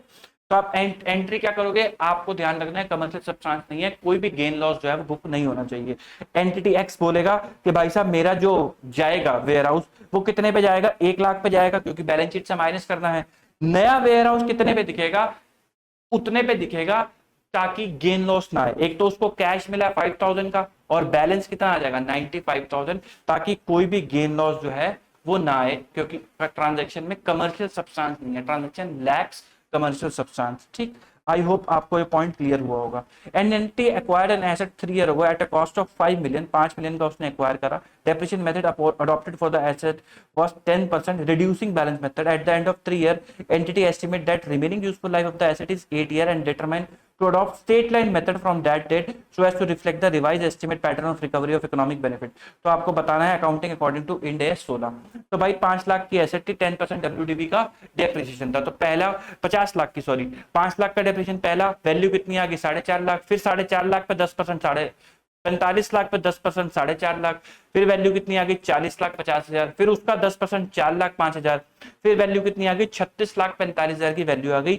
यहाँ पे आपने मेथड चेंज कर दिया WDV से SLM। इसको क्या बोलते हैं, change in accounting estimate. Change in accounting estimate कैसे ट्रीट होता है, प्रोस्पेक्टिवली ट्रीट होता है, क्योंकि आपने जस्ट एस्टिमेट के अंदर चेंज करा है तो प्रोस्पेक्टिवली ट्रीट होगा, तो आके जो फर्दर डेप्रिसिएशन होगा फ्यूचर का वो ही चेंज हो जाएगा। तो 36,45,000 को अब आपको कितने में डेप्रिशिएट करना है, कितनी यूजफुल लाइफ रह गई है, 8 सालों की यूजफुल लाइफ रह गई है। Change in useful life is also change in accounting estimate, change in RV is also change in accounting estimate. तो 8 से डिवाइड करें 4,55,625, फ्यूचर का डेप्रिसिएशन कितना आ गया 4,55,625 का फ्यूचर का डेप्रिसिएशन आपका आ गया। एमएस लिमिटेड एक्वायर करता है एक heavy machinery at a cost of 1 crore, जिसका कोई भी ब्रेकडाउन नहीं है। यूजफुल लाइफ कितनी थी 10 ईयर की। At the end of 6 year one of the major component जो था टरबाइन, उसको रिप्लेसमेंट की जरूरत पड़ गई, फर्दर मेंटेनेंस अनइकोनॉमिकल है। Reminder of the machine is perfect और expected to last for the next 4 year. Cost of the new turbine is 45 lakh, discount rate कितना है 5% है। आपको बताना है कि भाई क्या ट्रीटमेंट होगा। तो भाई ये रिप्लेसमेंट वाला पार्ट है, रिप्लेसमेंट के अंदर क्या करना होगा, जो नई कॉस्ट है उसको ऐड कर दो, लेकिन पुरानी बुक वैल्यू को डीरिकॉग्नाइज करो। क्या वो ऑप्शनल है, मैंडेटरी है, वो मैंडेटरी है, तो वो आपको डिराइव करना पड़ेगा। उसने दिया नहीं है लेकिन आपको निकालना पड़ेगा। आओ पहले वो निकालते हैं। मुझे जरा एक बात बताओ, 6 सालों की बात है, तो 1 2 3 4 5 6, आज ये रिप्लेस हो रही है 45 लाख रुपए पे। मार्केट में जनरली 5% से दाम बढ़ता है, हर एक चीज का दाम बढ़ता है ना, उसे क्या बोलते हैं, इन्फ्लेशन कहते हैं। कि इकोनॉमी का इन्फ्लेशन क्या है, कि आज जो चीज 100 रुपए की है वो 1 साल बाद 105 की हो जाएगी, फिर 1 साल बाद 105 प्लस 5% की हो जाएगी। तो मैंने कहा कि अगर जब हमने एसेट खरीदा था तब अगर वो एक्स की थी और 5% से दाम बढ़ते बढ़ते बढ़ते वो 45 लाख पे पहुंच गई, find out the value of x. तो मैंने इक्वेशन बनाई, find out the value of x. X की वैल्यू निकल कर आ गई 33,97,900, 33.579 की मेरी एक्स की वैल्यू निकल कर आ गई जब मैंने मशीनरी खरीदी थी। मैंने मशीनरी कितने की खरीदी थी, मैंने मशीनरी खरीदी थी 1 करोड़ की, 10 साल की लाइफ थी, मैं 10 लाख का डेप्रिसिएशन लगा रहा था। इस 1 करोड़ की वैल्यू के अंदर 33,97,900 जो टरबाइन है उसकी वैल्यू ऑलरेडी इंक्लूडेड थी। तो जब मैंने 1 करोड़ को 10 से डिवाइड करके 10 लाख निकाला, तो क्या ये भी तो 10 से डिवाइड हो गया उसी टाइम, और इसकी वैल्यू कितनी निकल कर आ गई 3,35,079 या 790, 3,35,790 रुपए की इसकी डेप्रिसिएशन की वैल्यू निकल कर आ गई। तो जब आपने प्रॉफिट एंड लॉस अकाउंट में 10 लाख का डेप्रिसिएशन डेबिट करा तो ऑटोमेटिकली 3,35,790 भी डेबिट हो गए और हर साल होते चले गए। तो 33,57,000, 33,57,900, बच्चे ना बार बार बोलते हैं इंग्लिश में बोला करो, 33,57,900 की जो वैल्यू थी वो डेप्रिशिएट होते होते होते होते किस पे आ गई वैल्यू, 13,43,160, तो उस बुक वैल्यू को मैंने हटा दिया और नई वैल्यू को मैंने 45 लाख को जोड़ दिया, 45 लाख को जोड़ दिया, और मेरी रिवाइज वैल्यू कितनी आ गई? 71,56,840 रुपीज की मेरी वैल्यू आ गई। और ये बैलेंस लाइफ के अंदर ये वाला अमाउंट डेप्रिशिएट हो जाएगा। और मजे की बात यह है कि अगर आपको इसकी लाइफ पता है और वो डिफर करती है, तो ये उस लाइफ के अंदर डेप्रिशिएट होगा। मान लो अब फिर से 6 सालों बाद रिप्लेसमेंट चाहिए और टोटल लाइफ जो है 20 सालों की है, तो ये बैलेंस लाइफ 20 सालों की है, तो ये 6 में होगा और ये 20 में होगा। ठीक, चलो जी आगे बढ़ते हैं। मेरे कुछ कैमरे में इशू आ गया था। Flying Airways is a company which manufacture aircraft part and engines, okay, sell them to large multinational company like Boeing and Airbus, ठीक है। on 1 April 2001 company began the construction of a new production line in its aircraft part manufacturing shed. तो उन्होंने एक new production line को construct करना शुरू करा है और उससे रिलेटेड कॉस्ट है, कॉस्ट ऑफ बेसिक मटेरियल, जिसका लिस्ट प्राइस है 12.5 million, 20% rate discount 10,000, recoverable goods and taxes 1,000 जो आप माइनस कर दोगे। Employment cost of construction staff for the 3 month up to 30th June 1200, 3 महीने तक की कॉस्ट दे रखी है। Other overhead directly related to the construction 900, ये भी आप ऐड कर दोगे। पेमेंट टू एक्सटर्नल एडवाइजर, ये भी आप ऐड कर दोगे, क्योंकि ये सारी की सारी कॉस्ट किस लिए इनकर हुई होगी? ये इनकर हुई होगी एसेट को उस कंडीशन तक लाने के लिए एज इंटेंडेड बाय मैनेजमेंट। भाई किसी से सलाह ली होगी ना कि भाई हम इसको कैसे बनाएं, वो जरूरी था सलाह लेना, नहीं तो ना बना पाते। एस्टिमेटेड डिसमेंटलिंग कॉस्ट जो है 2000 की, ये इसकी प्रेजेंट वैल्यू भी आप ऐड करके चलोगे। The construction staff was engage in the production line which took 2 month to make ready for use and was brought into use on 31st of May 2001। वो कहता है भाई कॉस्ट हमने कितने की ले रखी है? कॉस्ट हमने यहाँ पे ले रखी है अप टू 3 मंथ की, लेकिन काम उन्होंने कितने का करा है? सिर्फ 2 महीने। तो आप कॉस्ट कितने की लोगे? 2 महीने की लोगे। रेस्ट 1 मंथ की cost profit and loss account के अंदर चली जाएगी। Other overhead were incurred in 2-month period ended 31 May 2001. They included an abnormal cost of 3 lakh caused by a major electrical fault. तो abnormal cost कहाँ चली जाएगी? Profit and loss account के अंदर चली जाएगी। ये आपकी एसेट का पार्ट नहीं बनेगी। The production line is expected to have a useful economic life of 8 years. At the end of that time, Flying Airway is legally required to dismantle the plant in the specified manner and restore the location to an acceptable standard. Amount of 2 million यानी कि जो 2000 है mention above is the amount that expected to be incurred by the end, और उसके लिए present value आपको दे रखा है 5% का 0.68, तो आपको प्रेजेंट वैल्यू करके अमाउंट को लेना होगा। 4 year after being brought to use the production line required a major overall उसमें करना पड़ेगा to ensure that generate economic benefit the second half of the useful life. तो 4 साल अभी बीते थे तो हमें एक मेजर रिपेयर करानी पड़ गई जिससे कि वो आगे सेकंड हाफ जो 4 साल बैलेंस है उसमें काम कर सके। एस्टिमेटेड कॉस्ट जो थी ओवरऑल की कितनी पड़ी? 3 मिलियन की पड़ेगी, ठीक है। The company computed depreciation charge on monthly basis, no impairment of the plant, आपको कोई इंपेयरमेंट नहीं करी गई है। तो मुद्दे की बात इतनी सी है कि भाई साहब कंपनी शुरू करती है कंस्ट्रक्शन करना 1 अप्रैल को, कंस्ट्रक्शन कब कंप्लीट हो जाती है? 31 मई को। तो अप्रैल और मई 2 महीने लगे कंस्ट्रक्शन कराने में, और जब उन्होंने कंस्ट्रक्शन कराई तो उन्होंने ये सब खर्चे करे, कुछ 3 महीने के करे लेकिन हुए 2 महीने के लिए ही आपको कैपिटलाइज करने हैं। फिर उसके बाद डिसमेंटलिंग कॉस्ट की प्रेजेंट वैल्यू आपको कैपिटलाइज करनी है। 8 साल की लाइफ है, वो कहते हैं हर 4 साल के बाद आपको मेजर ओवरऑल कराना पड़ेगा, और उस ओवरऑल की एस्टिमेटेड कॉस्ट आपको 3 मिलियन दे रखी है ताकि वो बैलेंस लाइफ तक चल सके। ओवरऑल का मतलब है मेजर रिपेयर आपको कराना पड़ेगा। तो सबसे पहले जो परचेज कॉस्ट आई 10,000 की वो ले ली। उसके बाद जो 1,000 का क्या है रिकवरेबल गुड्स एंड टैक्सेस, क्या ये कॉस्ट में ऐड होगा? नहीं जी, ये कॉस्ट में ऐड नहीं होगा, तो वो मैंने कॉस्ट में ऐड नहीं करा। एम्प्लॉयमेंट कॉस्ट 3 महीने की थी, सिर्फ 2 महीने की ऐड होगी, वो मैंने ऐड कर दी। अदर ओवरहेड में 3 जो थे 300 के जो थे वो क्या थे आपके? वो एबनॉर्मल थे। कहां के अदर ओवरहेड 900 ये एबनॉर्मल थे, तो उसके अंदर जो 3 मन के थे वो एबनॉर्मल थे, वो अपन ने माइनस कर दिए तो 600 आ गया। Payment to external advisor add कर दिया 500।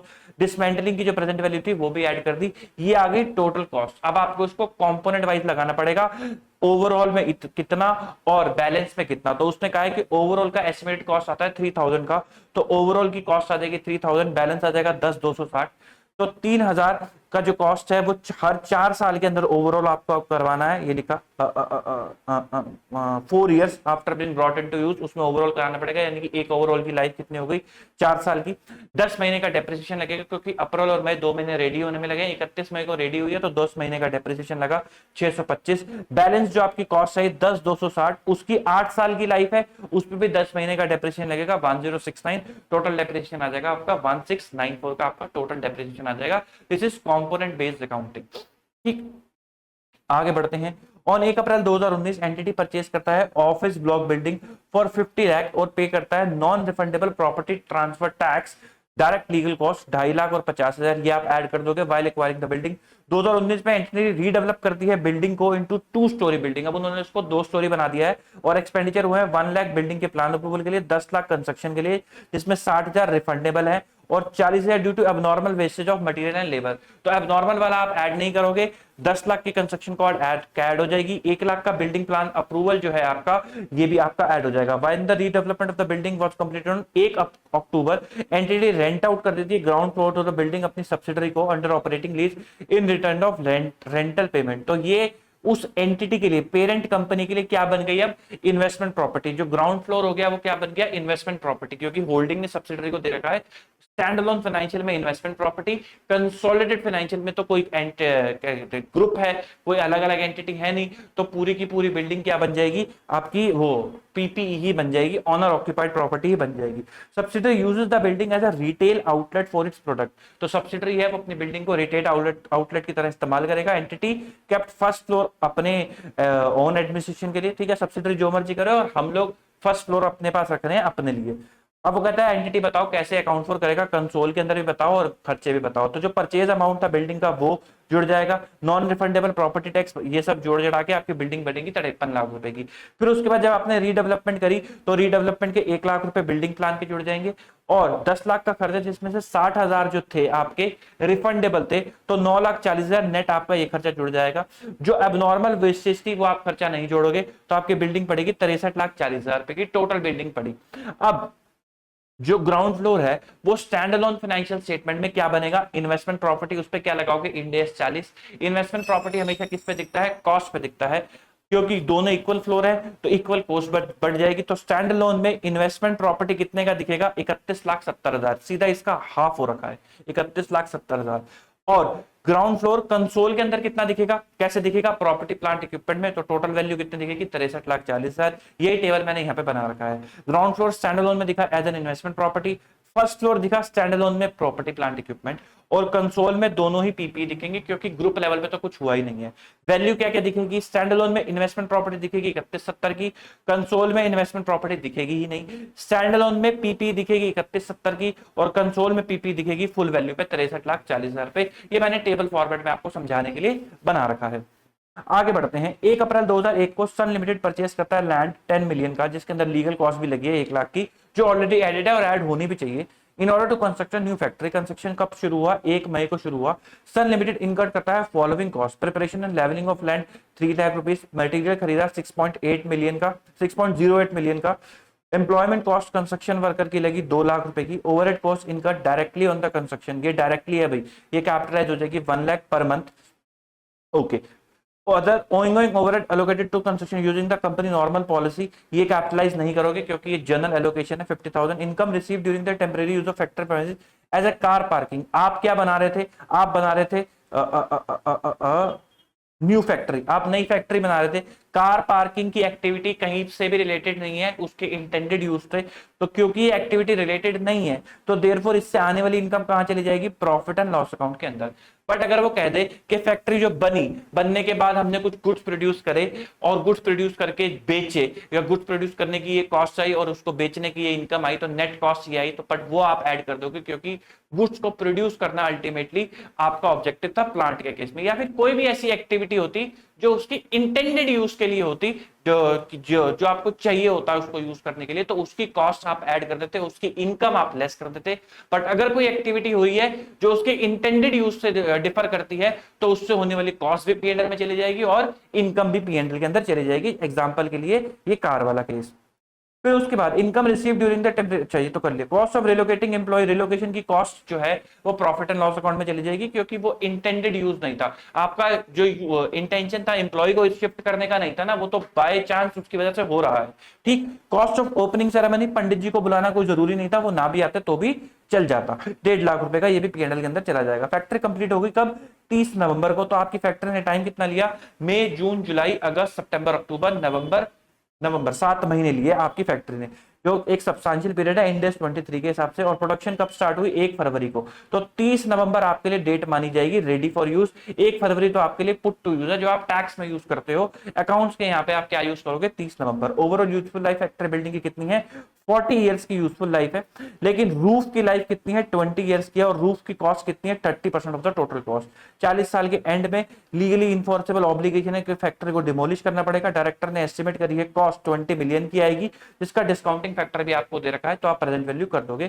कंस्ट्रक्शन को हमने फाइनेंस करा था 17.5 के लोन पे, जिसको हमने 1 अप्रैल को लिया था, जिसका रेट था 6%। कंपनी ने इन्वेस्टमेंट भी, इनकम भी रिसीव करी है 1 लाख की। बट क्योंकि आपने लैंड खरीदा था 1 अप्रैल को, तो लैंड एक क्वालिफाइंग एसेट नहीं है, तो आपके लिए क्वालिफाइंग एसेट क्या है? फैक्ट्री की जो बिल्डिंग है वो आपके लिए क्वालिफाइंग एसेट है। तो वो आपकी शुरू हुई थी 1 मई से। तो 1 मई से लेके आपकी बिल्डिंग 7 महीने का ही आप लोन जो है यहाँ पे बोरोइंग कॉस्ट जो है वो कैपिटलाइज करोगे। बैलेंस बोरोइंग कॉस्ट आपकी प्रॉफिट एंड लॉस अकाउंट के अंदर चली जाएगी। तो आओ जरा देखते हैं, जो लैंड आपने परचेज करा 10,000 का, तो वो कॉस्ट के अंदर ऐड हो जाएगा लैंड एंड बिल्डिंग की। फिर आपने लेवलिंग के लिए खर्चा करा 300, वो भी ऐड हो जाएगा। मटेरियल का खर्चा करा 6080 का, ये रहे खर्चे, वो भी सारे आपके ऐड हो जाएंगे। रुपीज इन 1000 है, तो ये आगे टोटल कॉस्ट आपके पास। फिर employment cost of construction worker, employment cost कितनी लगी थी? 2 लाख पर मंथ। आपने कितने 7 महीने मंथ जो है काम कराया, तो 1400, 7 दूनी 14। फिर डायरेक्ट ओवरहेड जो है आपने इनकर करे, ये अलोकेटेड की बात नहीं है, डायरेक्ट वालों की बात है। तो वो कितने आपने इनकर थे? 1 लाख पर मंथ। तो 7 लाख के हिसाब से 7000, 7 लाख, इन 1000 चल रहा है, तो 7000 जो 700 जो है आपने कॉस्ट यहाँ पे ऐड कर दी। जनरल ओवरहेड नहीं आएंगे, कार पार्क पीएनएल के अंदर चली जाएगी, रिलोकेशन कॉस्ट नहीं आएगी, सेरेमनी की कॉस्ट नहीं आएगी। फिर फाइनेंस कॉस्ट आपने लगाई 612.5 की। ये किस पे आया? ये आया 7 मंथ की जो आपकी वो है क्या कहते हैं बोरिंग कॉस्ट, उस पे आया। कैसे निकाला? 17.5 मिलियन इंटू 6% इंटू 7/12, तो 17.5 इंटू 6% इंटू 7/12, ये निकल कर आया 612.5। यही इन्होंने यहां पर ले रखी है। आगे बढ़ते हैं। फिर उसने कहा कि आपने इनकम भी रिसीव करी थी, तो नेट बोरोइंग कॉस्ट कैपिटलाइज होते, तो 612 माइनस 100, 512 की कॉस्ट आपने बोरोइंग कॉस्ट कैपिटलाइज कर दी। फिर उसके बाद जो डिसमेंटलिंग के प्रोविजन बनाया 20 इंटू 0.046, वो आपने बना दिया 920 का। आपकी टोटल कॉस्ट आ गई 19,912 की, आपकी टोटल कॉस्ट आ गई। अब इसके अंदर लैंड पार्ट कितना है? 10,000, और बैलेंस बिल्डिंग का पार्ट कितना है? 9912 का बिल्डिंग का पार्ट है। इस बिल्डिंग के पार्ट में 30% रूफ है और 70% बैलेंस है। तो 30% रूफ की अगर मैं बात करूं तो 9912 30%, इतना रूफ की वैल्यू आ गई। अब इसकी लाइफ कितनी है? 20 इयर्स की इसकी लाइफ है। नवंबर में रेडी हुई थी, तो दिसंबर, जनवरी, फरवरी, मार्च, 4 महीने का डेप्रिसिएशन रूफ के ऊपर आ गया 49.56। बैलेंस जो है 99 का 70% वो बैलेंस बिल्डिंग है, उसकी लाइफ कितनी है? 40 इयर्स डिवाइड बाय 40, 4 महीने का डेप्रिसिएशन आ गया 57.82। तो टोटल डेप्रिसिएशन आ गया 49 प्लस 57। लैंड के ऊपर कोई डेप्रिसिएशन आपका लगता नहीं है। तो यहां पर ये निकल कर आ गई आपकी कॉस्ट। आगे बढ़ते हैं। संस्कार लिमिटेड परचेस करता है 42 lakh worth of land for construction of new warehouse. उसने नया वेयर हाउस बनाना है, उसके लिए उसने लैंड खरीदा है। Land purchase had an old temporary structure which was to be demolished for the purpose of construction। तो उसमें कोई टेम्परेरी स्ट्रक्चर था जिसको गिराया, उसकी कॉस्ट भी आप ऐड कर दोगे, क्योंकि लैंड को इंटेंडेड यूज पे लाने के लिए ये खर्चा करना जरूरी था। Salvage material from the demolition was sold, उसको आपने बेच दिया। जो ये साल्वेज मटेरियल की इनकम आई है, ये आप माइनस कर दोगे, बिकॉज वो इंटेंडेड यूज से जनरेट हुई इनकम है। The company started the construction work of the warehouse on 1 June. तो यहां से आपकी कंस्ट्रक्शन शुरू हुई है। फैक्ट्री कॉस्ट जो है incurred by the company with regard to purchase of land and construction of the warehouse, वो ये है। Legal fee for the purchase of contract of land and recording of ownership 1.5 lakh रुपए। Architect की फी 270, ये सब आप ऐड करोगे। 1.5 लाख भी ऐड करोगे, 270 भी। कॉस्ट ऑफ डिमोलिशिंग एग्जिस्टिंग, ये भी आप ऐड करोगे। साइट प्रिपरेशन चार्जेस, ये भी आप ऐड करोगे। सीमेंट खरीदा, other material for construction 15 lakh, इसके अंदर जीएसटी इंक्लूडेड 1 लाख का, जिसका 50% का क्रेडिट मिल जाएगा, तो 50,000 माइनस कर दोगे। एम्प्लॉयमेंट कॉस्ट है 8 लाख रुपए इसकी, वो आप ऐड कर दोगे। जनरल ओवरहेड जो है अलोकेटेड 30,000 पर मंथ, ये आप ऐड नहीं करोगे। जो डायरेक्टली वाले हैं 35,000, यही ऐड करोगे। Income receive from land user temporary parking, ये आप P&L के अंदर ले जाओगे, इसको आप माइनस नहीं करोगे क्योंकि इंटेंडेड यूज से ये इनकम जनरेट नहीं हुई है। Receipt of 35,000 being proceed from sale of salvage scrap, ये आप माइनस कर दोगे, जो वो स्क्रैप था डिमोलिशन वाला, ये आप माइनस कर दोगे। मटेरियल कॉस्टिंग 40,000 जो था वो वेस्ट हो गया। Further 1,20,000 spend to rectify the wrong design work, तो जो वेस्ट हो गया वो आपकी कॉस्ट का पार्ट नहीं बनेगा। अच्छा, इसके अंदर दो अजम्पशन ली हुई है, मेरे हिसाब से सेकंड वाली अजम्पशन ज्यादा फिट है। पहली अजम्पशन ये है कि इस मटेरियल परचेज के अंदर जो नीचे वाली इंफॉर्मेशन है उसकी कॉस्ट शामिल नहीं है। दूसरी अजम्पशन ये है कि उसके अंदर शामिल है, क्योंकि यहाँ पे वर्ड परचेज यूज हो रखा है, तो मेरे हिसाब से दूसरी वाली अजम्पशन जो है वो शामिल होनी ज्यादा लॉजिकल है, क्योंकि परचेज वर्ड यहाँ पे यूज हो रखा है। तो 15 लाख का अगर मटेरियल खरीदा, उसके अंदर ऑब्वियसली ये 40,000 वाला मटेरियल जो वेस्ट हुआ है वो इंक्लूड ही होगा ना, तो 40,000 आप माइनस कर दोगे। 1,20,000 आपने स्पेंड करे हैं रेक्टिफाई द डिजाइन वर्क, वो आपने इनकर करे हैं, ये जो क्योंकि आपने रॉन्ग डिजाइन वर्क कर दिया था, ये भी आपका एक एबनॉर्मल कॉस्ट है, ये भी आप माइनस कर दोगे। Employment cost are for 10 month, sorry employment cost कितने की है, 10 महीने के लिए, 1 जून से लेके 31 मार्च 2023 तक की। लेकिन आपका तो जो कब कब बन के तैयार हो गया था जी, जून में शुरू हुआ था, और अभी बन के तैयार कब हुआ ये पता नहीं। अच्छा, कंप्लीट हो गया था 28 फरवरी, तो आपको भाई 1 जून से 28 फरवरी तक की ही कॉस्ट देनी है। Use of warehouse commence कब हुआ, 1 मार्च से, लेकिन आप डेप्रिसिएशन कब से लगाना शुरू कर दोगे, 28 फरवरी से। Overall useful life of the factory building 25 year from the date of completion, लेकिन roof of the warehouse will need to be replace after 15 year of the date of completion, और उसकी कॉस्ट कितनी है, 25%। तो जो roof है उसको आपको क्या करना पड़ेगा, अलग से डेप्रिशिएट करना पड़ेगा, जैसे अभी ऊपर देखा।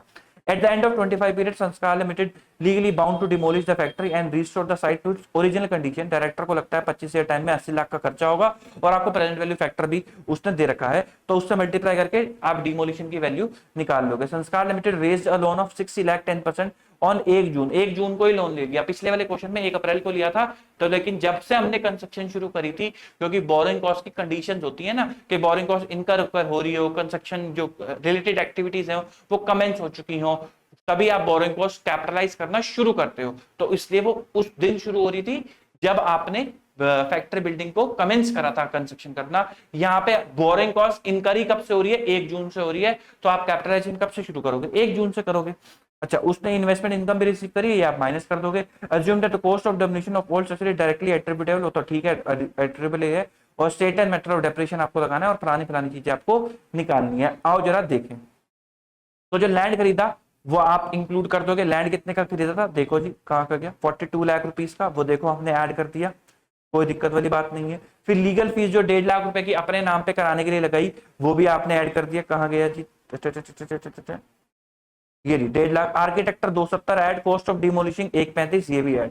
तो देखो जी कर गए, ये तो नेट कॉस्ट ऑफ डिमोलिशिंग। अच्छा, 1,35,000 में से उन्होंने ये माइनस कर दिया, उन्होंने इस 1,35,000 में से ये 35,000 सीधा सीधा माइनस कर दिया, नेट कॉस्ट ऐड कर दी। जो मैं आपको कह रहा था कि वो इनकम है इंटेंडेड यूज से वो माइनस हो जाएगी, तो उन्होंने नेट 1 लाख ही आपका ऐड कर दिया, 1,35,000 माइनस 35,000 से। टोटल कॉस्ट ऑफ लैंड उन्होंने निकाल दी। फिर आर्किटेक्चर की 270 की फीस, साइट प्रिपरेशन का 1 लाख का चार्जेस, फिर सीमेंट एंड अदर खर्चा, जो दूसरी अजम्पशन मैंने आपको बताई थी, 15 लाख में से 50,000 का इनपुट टैक्स क्रेडिट और 40,000 का वेस्ट मटेरियल, और 1,20,000 का जो खर्चा उन्होंने रेक्टिफाई करने के लिए लिया, वो भी उन्होंने यहाँ पे ऐड कर दिया। तो नेट कॉस्ट जो थी 12,90,000 रुपए की, वो यहाँ पे उन्होंने लेस कर दी। इंप्लॉयमेंट कॉस्ट जो थी 10 महीने की थी, लेकिन आपको कितने महीने की लेनी थी, मई से शुरू हुआ था ना, नहीं जून से शुरू हुआ था और फरवरी में खत्म होता, तो जून जुलाई अगस्त सितंबर अक्टूबर नवंबर दिसंबर जनवरी फरवरी, 9 मंथ की आपको लेनी थी। एम्प्लॉयमेंट कॉस्ट थी कितने की, 10 महीने की, तो 8 लाख की थी, डिवाइड बाय 10 इंटू 9, तो 7,20,000 की एम्प्लॉयमेंट कॉस्ट आ गई। जो डायरेक्ट ओवरहेड थे 9 मंथ के, वो ले लिए 35,000 इंटू 9। फिर उसके बाद अलोकेटेड ओवरहेड जर्नल जो पॉलिसी के हिसाब से थे वो नहीं आएंगे, वो नहीं लिए। Income from temporary car parking P&L के अंदर चली जाएगी, वो नहीं ली। फिर फाइनेंस कॉस्ट 4.5 लाख रुपए की, जून से लेके फरवरी तक 9 महीने की। कितने का लोन लिया था जी, यहाँ पे लोन की वैल्यू भी तो लिखी होगी, कहाँ गया, 60 लाख रुपए का लोन लिया था। आओ जरा वैल्यू निकाल के देख लेते हैं। 60 लाख रुपीस का लोन इंटू 9/12 इंटू कितने परसेंट पे लिया था, 10% पे लिया था जी, 10/100। तो आओ जरा 60 lakh into 9 divide by 12 into 10%, 4.5 lakh रुपए का आपका फाइनेंस कॉस्ट बनती है जो उन्होंने ले रखी है, फाइनेंस कॉस्ट 4.5 लाख रुपए की, कोई दिक्कत वाली बात नहीं है। फिर उसके बाद जो टेम्परेरी यूज 25,000, ये रहा 25,000 का ये जो खर्चा था टेम्परेरी इन्वेस्टमेंट से, ये नेट बोरोइंग कॉस्ट में से आप माइनस कर दोगे तो 4.5 lakh minus 25,000 net borrowing cost उन्होंने ले ली।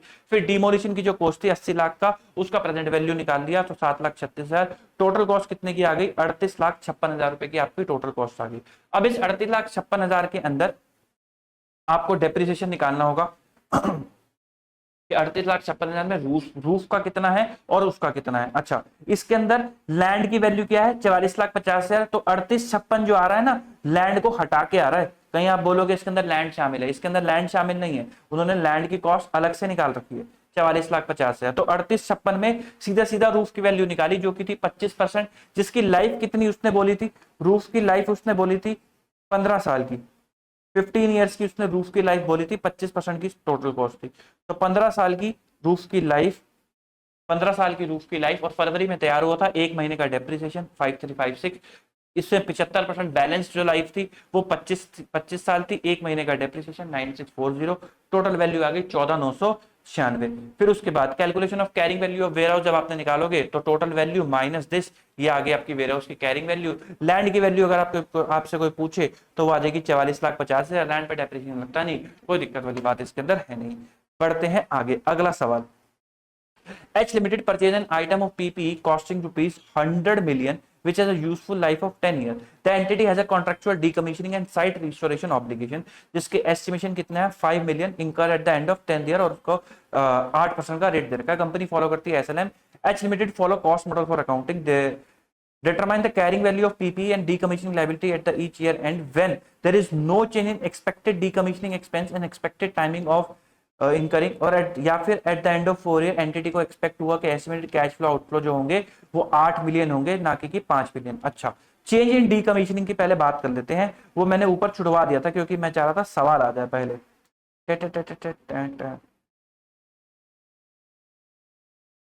आओ जी भाई, जब आपने एसेट को खरीदा तब आपने एस्टिमेट करा था डीकमीशनिंग कितना होगा। अब ये डीकमीशनिंग जहां पर किसी भी 1 साल 2 साल 3 साल 4 साल बाद उसके अंदर चेंज आ सकता है, जिस मोमेंट पे उसके अंदर चेंज आएगा उस मोमेंट पे, उस ट्रिगर पॉइंट पे अकाउंटिंग क्या होगी, वो है ये topic, change in decommissioning liability.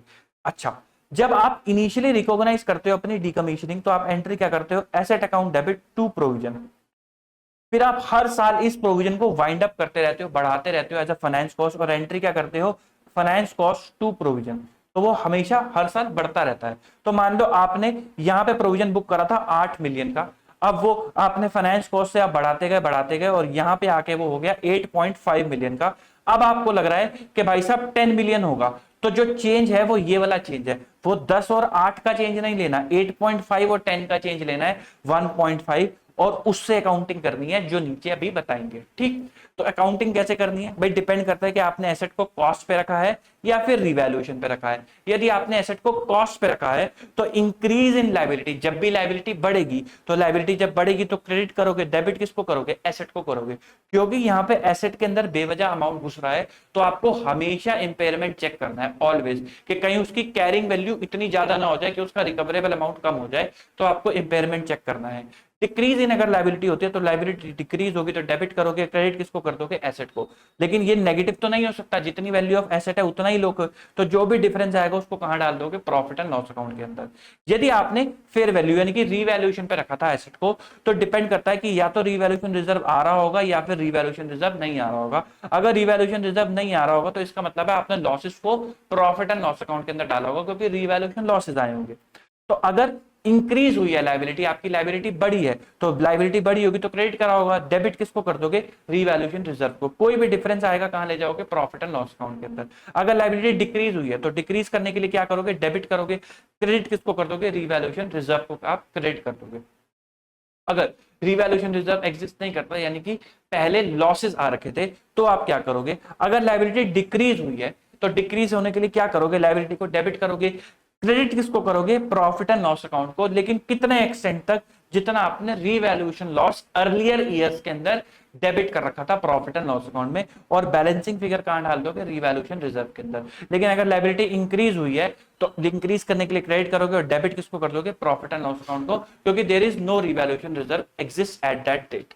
ठीक, तो आई होप आपको ये पॉइंट समझ आ गया होगा। अब फटाफट से आ जाओ सवाल के ऊपर, ताकि सवाल ढंग से समझ में आ सके।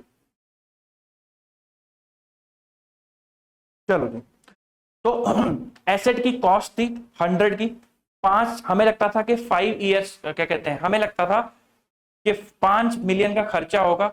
हमने उसकी प्रेजेंट वैल्यू करी 10 फैक्टर के हिसाब से, जो निकल कर आई 2.32, और हमने उसको एसेट की कॉस्ट में डाल दिया। टोटल एसेट कितने की दिखाई, 102.32, और 10 इयर्स की इसकी लाइफ थी, तो डेप्रिसिएशन आया 10.232। एंट्री क्या करी थी इसकी, PP account debit 102.3232 to bank और टू प्रोविजन फॉर डीकमीशनिंग 2.32। अब ये प्रोविजन हर साल वाइंड अप होता रहेगा। ठीक, फिर उसके बाद आपने डेप्रिसिएशन शुरू करा 10.232 का, 10.232, 10.232, 10.232। इस साल भी फाइनेंस कॉस्ट बुक करी, इस साल भी करी, इस साल भी करी, इस साल भी करी। मैंने हर साल की वैल्यू नहीं निकाली है, क्योंकि वो बड़ी कॉमन सी बात है। मैं आपको निकाल के दिखा देता हूँ, हालांकि क्वेश्चन ने मांगी है, बट मैंने हर साल की नहीं निकाली। मेरे को आपको बेसिक कॉन्सेप्ट समझाना है, तो इसलिए मैंने ज्यादा जोल जमेटे नहीं करे। अब आप कैसे निकालोगे, 2.32 के अंदर आप क्या जोड़ दोगे, आप 8% का ब्याज जोड़ दोगे, तो यहाँ पे वैल्यू आ जाएगी 2.32 प्लस 8%, 2.50 की वैल्यू यहाँ आ जाएगी। फिर इसके अंदर भी आप 8% का ब्याज जोड़ दोगे तो वैल्यू निकल कर आ जाएगी 2.70 की। फिर इसके अंदर फिर से 8% जोड़ दोगे तो वैल्यू निकल कर आ जाएगी 2.92 की। फिर इसके अंदर वापस से जोड़ दोगे तो निकल कर आ जाएगी 3.15 की वैल्यू निकल करके आ जाएगी, जो उसने हर साल आपसे मांगी है। अगर वो आपसे पूछ ले भाई फाइनेंस कॉस्ट क्या थी, तो 2.32 मल्टीप्लाई बाय 8% फाइनेंस कॉस्ट आ जाएगी, 2.50 मल्टीप्लाई बाय 8% इस साल की फाइनेंस कॉस्ट आ जाएगी, 2.70 मल्टीप्लाई बाय 8% इस साल की आ जाएगी, 2.92 मल्टीप्लाई बाय 8% इस साल की आ जाएगी। नहीं तो इनका डिफरेंस भी ले सकते हो, कोई दिक्कत वाली बात नहीं है। एंट्री क्या होगी फाइनेंस कॉस्ट की, एंट्री होगी finance cost account debit to provision, ये एंट्री आप करके चलोगे। अच्छा, मुद्दे की बात यह है कि जब हम चौथे साल पे आए तो 61.392 की वैल्यू थी एसेट की, और 3.115 हमारा प्रोविजन की वैल्यू आ रही थी लायबिलिटी साइड में। अब यहां पे आपको लगा कि जो आपने 5 मिलियन एस्टिमेट करा था वो एक्चुअली में 8 मिलियन है, और 4 साल बीत चुके हैं, बैलेंस कितने लाइफ बची है, 6 साल की बची है। तो हमने कहा यहां पे जब आप खड़े हो तो आपको लगता है 8 मिलियन लगेंगे और 6 साल बचे हैं, तो प्रेजेंट वैल्यू करा 8 को 6 साल पे, वैल्यू निकल कर आई 5.04। आपके प्रोविजन में बैलेंस कितना आ रहा है 3.15, इन दोनों का डिफरेंस इज द अकाउंटिंग। तो 5.04 5.04 माइनस 3.15, तो 1.89 से आप अकाउंटिंग करोगे। इन दोनों का जो डिफरेंस है 1.89, क्या एंट्री करोगे, क्योंकि एसेट कॉस्ट मॉडल पे है तो asset account debit to provision, और क्योंकि आपने एसेट के अंदर डाला है तो ऑलवेज चेक फॉर इंपेयरमेंट। हमेशा लिख कर आना कि भाई इंपेयरमेंट चेक होगा, ये लिखना जरूरी है, इसके पॉइंट मार्क्स होंगे।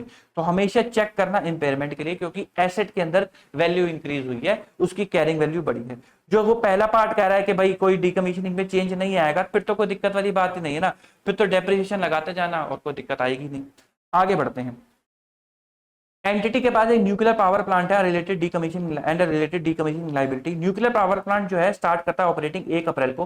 प्लांट की यूजफुल लाइफ कितनी है 40 ईयर की। इनिशियल कॉस्ट कितनी है 1,20,000 की। This include an amount for decommissioning of 10,000 जो represented 70,400 in estimated cash flow payable in 40 year discounted at risk adjusted rate of 5%। Entity financial year and होता है 31 मार्च को। Assume market based discounted cash flow valuation है 1/15 की। This valuation after deducting, वो कहता है भाई हमने डिडक्शन कर रखी है 11,600 की डीकमीशनिंग कॉस्ट की, which represent no change in the original estimate after winding of 3 year. और 31 मार्च 2005 एंटिटी एस्टिमेट करता है result of technology advances, present value of decommissioning decrease हो गई 5,000 से। Entity decide a full valuation of the asset needed on 31 March in order to ensure carrying value amount does not differ materially. तो उन्होंने valuation कराया 1,07,000 जो net of allowance है after reducing ही है। तो दोनों वैल्यूएशन उनकी आफ्टर रिड्यूसिंग डीकमीशनिंग है। तो यानी कि वैल्यूअर ने जो उनको वैल्यू दी है वो डीकमीशनिंग माइनस करके दी है, तो आपको ग्रॉस अप करना पड़ेगा उस वैल्यू को अपनी एसेट की वैल्यू निकालने के लिए। तो मुद्दा ये है, मैंने फोटो बना रखी है कि 1 अप्रैल 2001 को आपने एसेट की कॉस्ट थी 1,10,000 रुपए की, डीकमीशनिंग लायबिलिटी थी 10,000 रुपए की। टोटल एसेट की वैल्यू थी 1,20,000 रुपए की, 40 साल की लाइफ थी, 3,000 का डेप्रिसिएशन था। फिर दिन बीतते गए, 3 साल बीते, 9,000 का डेप्रिसिएशन आपने चार्ज कर दिया। आई होप इसकी अकाउंटिंग आप कर दोगे। फिर 31 मार्च 2004 या 24 या 34 जो भी आपको बोलना वो आ गया। इस दिन आपकी बुक वैल्यू कितनी आ रही होगी, 1,10,000 सॉरी 1,20,000 माइनस 9,000। उस दिन बुक वैल्यू आ रही थी 1,11,000 की। ये कैसे निकाला, 1,20,000 माइनस डेप्रिसिएशन। फिर उसके बाद यहाँ पे आपने फेयर वैल्यू निकलवाई। फेयर वैल्यू जब आपने निकलवाई तो उसने आपको फेयर वैल्यूएशन कितनी दी, उसने आपको फेयर वैल्यूएशन दी 1,15,000 की। और उसने आपको बोला कि भाई साहब इसके अंदर मैंने माइनस कर रखा है 11,600। तो उसने 11,600 माइनस कर रखा है, तो आपने कहा हम ऐड कर देते हैं इफेक्ट को हटाने के लिए। तो वैल्यूएशन निकल कर आ गई 1,26,400 की एसेट की वैल्यूएशन। बुक वैल्यू कितनी थी, 1,11,000, वैल्यूएशन निकल कर आई 1,26,400 की। तो बताओ रीवैल्यूएशन गेन कितने का हुआ, 15,600 का आपको रीवैल्यूएशन गेन हो गया। रिवाइज डेप्रिसिएशन निकलेगा, यही फेयर वैल्यू यूज होगी अब as a carrying amount. Balance life कितनी बची है, 40 में से 3 साल निकल गए, 37 साल बचे हैं, तो डेप्रिसिएशन लगेगा अब 3420 का। फिर एक साल ही बीता था कि 3420 का डेप्रिसिएशन आपने लगा दिया। यहां पर 31 मार्च 2005 में आपकी वैल्यू कितनी आ रही होगी, 1,26,600 माइनस 3420, 1,23,180। इस दिन भी आपने वैल्यूएशन निकलवाई और वैल्यूएशन निकल कर आई 1,07,000 रुपए की। ये भी नेट है, नेट ऑफ डी कमीशनिंग। भाई डी कमीशनिंग कितनी आ रही थी, डी कमीशनिंग आ रही थी आपकी, कहां गई, डी कमीशनिंग थी आपकी 10,000 की। हर साल ये फाइनेंस कॉस्ट से बढ़ती गई होगी, तो मैंने 3 साल की फाइनेंस कॉस्ट से सीधा सीधा बढ़ा दिया। आप कैसे बढ़ा सकते हो, 10,000 प्लस 5% प्लस 5% प्लस 5%, तो आपकी वैल्यू आ जाएगी जो कि आ गई थी 11,600। ये ऐसी निकाली थी मैंने। फिर 11,600 पे फिर से 5% जोड़ा तो कितनी आ गई, 12,180। उसने कहा ये 5,000 से गिर गई थी, तो इस दिन वैल्यू कितनी बच गई, 7,180। तो इस वैल्यूएशन में मैंने ऐड कर दिया 7,180, तो मेरी ग्रॉस अप वैल्यू कितनी आ गई, 1,14,180। बुक वैल्यू है 1,23,180, फिर वैल्यू है 1,14,180, लॉस हो गया 9,000 का। रीवैल्यूएशन गेन ऑलरेडी आ रहा था 15,600 का, तो 9 और जो आपकी चेंज इन डी कमीशनिंग है ये भी कहां से सेट ऑफ होगा, रीवैल्यूएशन से। क्योंकि अभी अभी मैंने आपको बताया था अगर रीवैल्यूएशन गेन एग्जिस्ट कर रहा है और लायबिलिटी गिरी है, तो लायबिलिटी गिरने की एंट्री क्या होगी, liability account debit to revaluation OCI वाला। तो 5,000 भी इसके अंदर जुड़ जाएगा, टोटल आ गया 20,600। और रीवैल्यूएशन लॉस कितना है, 9,000, वो आप माइनस कर दोगे 20,600 में से 9,000, तो 11,600 आपका नंबर बच जाएगा। जनरल एंट्री के थ्रू समझते हैं। पहली एंट्री करी 120 की, PP account debit to bank और टू प्रोविजन। फिर डेप्रिसिएशन लगाया, ये तीनों ये 1, 2 और 3 और 4 तीनों सालों की एंट्री है। डेप्रिसिएशन की एंट्री 9,000 की, 3,000 वाली। फाइनेंस कॉस्ट की, फाइनेंस कॉस्ट टू प्रोविजन 1,600 रुपए की। फिर 31 मार्च 2004 के कुछ स्पेसिफिक एंट्रियां जो मेरे आपको बतानी है, क्योंकि रीवैल्यूएशन हुआ है तो रीस्टेटमेंट या एलिमिनेशन लगेगा। मैंने यहां एलिमिनेशन लगाया है, आप एक बार रीस्टेटमेंट भी लगा के देखना कि होता है या नहीं। तो मैंने कहा एक्यूमुलेटेड डेप्रिसिएशन को मैंने एसेट से नॉक ऑफ कर दिया। फिर 15,600 से मैंने गेन को डाल दिया ओसीआई के अंदर, जो आपने यहां पे रीवैल्यूएशन करा था, ये वाला रीवैल्यूएशन जो आपने करा था। फिर उसके बाद 31 मार्च 2005 अगला साल जब आया, फिर डेप्रिसिएशन लगाया 3420 का। फिर फाइनेंस कॉस्ट लगाई 580 की, ये वाली 11,600 का 5% लगाओगे तो 580 की, तो 11,600 माइनस 12,180 कर दोगे तो भी आ जाएगा। तो 580 का मैंने प्रोविजन पे फाइनेंस कॉस्ट बुक करा, तो मेरा प्रोविजन आ गया 12,180। फिर 5,000 से वो गिर गया था, तो मैंने प्रोविजन फॉर डीकमीशनिंग को डेबिट करके क्रेडिट किसको कर दिया, ओसीआई को। फिर उसके बाद एक्यूमुलेटेड डेप्रिसिएशन को फिर से एसेट से नॉक ऑफ करा, क्योंकि मैं एलिमिनेशन अप्रोच लगा रहा हूं, मेरी अकाउंटिंग पॉलिसी है, तो मैंने वो माइनस कर दिया। फिर एसेट से जो एसेट का लॉस हुआ वो मैंने 9,000 से माइनस कर दिया। अगर मैं ग्रॉस अप अप्रोच लगाता तो मैं यहां पर ये वाली एंट्री ना करता, मैं परसेंटेज चेंज निकालता। परसेंटेज चेंज से मैं एक्यूमुलेटेड डेप्ट को भी बढ़ा देता और ग्रॉस ब्लॉक को भी बढ़ा देता, और अल्टीमेटली मेरा डिफरेंस ओसीआई में 15,600 खड़ा हो जाता। और सिमिलर ट्रीटमेंट में यहां पर भी करता, और मैं इसके केस में रिड्यूस करता। मैंने रिड्यूस वाला आपको एग्जाम्पल करवाया हुआ है। आगे बढ़ते हैं। On 1 April 2017 A Limited assume करता है एक decommissioning liability in a business combination. Entity is legally required to dismantle and remove an offshore oil platform at the end of its useful life, जो एस्टिमेटेड करता है 10 years की। A Limited uses the expected present value technique to measure the fair value of the decommissioning. ठीक है, A Limited, if A Limited was contractually allowed to transfer its decommissioning liability to a market precedent, it concluded that market precedent will use the following input and probability. तो कहते हैं labour cost जो है वो लगेगी। Labour cost कैसे कैसे लगेगी, उसके क्या क्या कैश फ्लोज हैं और क्या क्या प्रोबेबिलिटी है, वो उसने आपको दे रखा है। तो इससे आपकी एस्टिमेटेड लेबर कॉस्ट निकल कर आ जाएगी, जो हमने यहाँ पर निकाल रखी है। 50,000 इंटू प्रोबेबिलिटी, 60,000 इंटू प्रोबेबिलिटी, तो एक्सपेक्टेड लेबर कॉस्ट आ गई 65,625, वही आपने यहाँ पे ले रखी है। फिर उसके बाद वो कहता है A Limited estimate allocated overhead and equipment operating cost 80% of the expected labour cost. तो कहता है ओवरहेड का खर्चा आएगा डीकमीशनिंग करने में इसका 80%, तो उसका 80% निकाल दिया 52,500। फिर उसके बाद वो कहता है A Limited estimate compensation that market participant would require for undertaking the activity and assuming for risk associated with the obligation.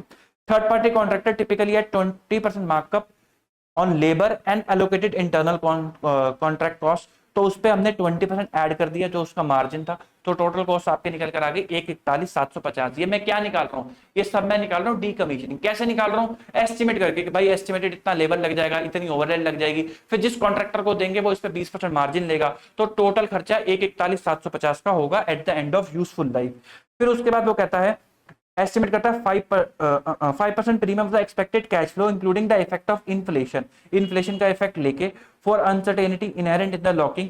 तो अनसर्टेनिटी को लेके वो कहता है 5% प्रीमियम आप और जोड़ के चलो रेट ऑफ इन्फ्लेशन लेने के बाद। और रेट ऑफ इन्फ्लेशन कितना है, 4% का है। तो सबसे पहले इस पोस्ट के अंदर 4% जोड़ दो। अब 4% आपको 10 ईयर्स के लिए जोड़ना है, तो उसका फैक्टर कितना, डिवाइड मत कर देना, इसके अंदर जोड़ना है। 1,41,750 में 4% ऐड करते रहो 10 बार तक, तो आपका वैल्यू आ जाएगी 2,09,918। तो ये वैल्यू आ गई आफ्टर इन्फ्लेशन। फिर इसके अंदर उसने कहा था 5% का प्रीमियम जोड़ देना 10,000 का, ये जोड़ा तो आ गया 2,20,309। ये आपकी एक्सपेक्टेड कॉस्ट होगी डिसमेंटलिंग की। फिर उसको प्रेजेंट वैल्यू करना है। प्रेजेंट वैल्यू के लिए उसने बोला है risk free rate of return कितना है 5%, और एडजस्ट कर देना है इसको 3.5% के परफॉर्मेंस प्रीमियम से। तो 5 और 3.5 8.5% से आपने प्रेजेंट वैल्यू करी 97,443 इज योर डिसमेंटलिंग कॉस्ट, जो आप ऐड करोगे अपनी एसेट के अंदर। ये एक अच्छा क्वेश्चन था, यूनिक था, तो इसको भी मैंने कंसिडर कर लिया। आगे बढ़ते हैं। On 1 January 2001, on 1 January 2001 entity purchase करता है item of equipment for 6 lakh including 50,000 refundable purchases taxes. तो ये आप माइनस कर दोगे। The purchase price was funded by a loan of 6,05,000। In addition the entity has to pay 5,000 in loan processing fees to the bank. तो ये 5,000 रुपए की processing fees क्या है आपके लिए, ट्रांजेक्शन कॉस्ट। और उसने परचेज करा आइटम ऑफ इक्विपमेंट, ये वैसे भी वो नहीं होगा आपका, क्वालिफाइंग होगा ही। The loan is secured against the equipment. 1 जनवरी को एंटिटी इनकर करता है cost of 20,000 transporting the equipment to the entity site and 1 lakh in installing the equipment at the site. तो ये भी आप दोनों कॉस्ट ऐड कर दोगे। 20,000 की रिलोकेशन की कॉस्ट नहीं है, ये ट्रांसपोर्टेशन है। रिलोकेशन P&L के अंदर जाता है, ट्रांसपोर्टेशन जरूरी है ना, अगर वो आपकी साइट तक ही नहीं आएगा तो इंटेंडेड यूज कैसे पूरा होगा। At the end of the equipment 10-year useful life, the entity is required to dismantle the equipment and restore the building housing the equipment। तो कहता है 10 साल के बाद उसको भैया उसको डिसमेंटल करना पड़ेगा और रिस्टोर करना पड़ेगा, और उसकी प्रेजेंट वैल्यू आपको दे रखी है 1 लाख रुपए की। जनवरी के अंदर एंटिटी इंजीनियर इनकर्ड करता है फॉलोइंग कॉस्ट, जिसमें वो मॉडिफाई करता है इक्विपमेंट को जिससे वो प्रोड्यूस कर सके प्रोडक्ट। तो ये मटेरियल की कॉस्ट ऐड हो जाएगी, लेबर की कॉस्ट भी ऐड हो जाएगी। डेप्रिसिएशन और plant and machinery used to perform the modification 15,000, ये भी ऐड हो जाएगी। फिर उसके बाद ट्रेनिंग वगैरह कराई, और ट्रेनिंग कराने की कॉस्ट कितनी आई, कॉस्ट ऑफ एक्सपर्ट इंस्ट्रक्टर 7,000, ये कॉस्ट ट्रेनिंग की कॉस्ट आपकी ऐड नहीं होगी। लेबर लगा 3,000 का।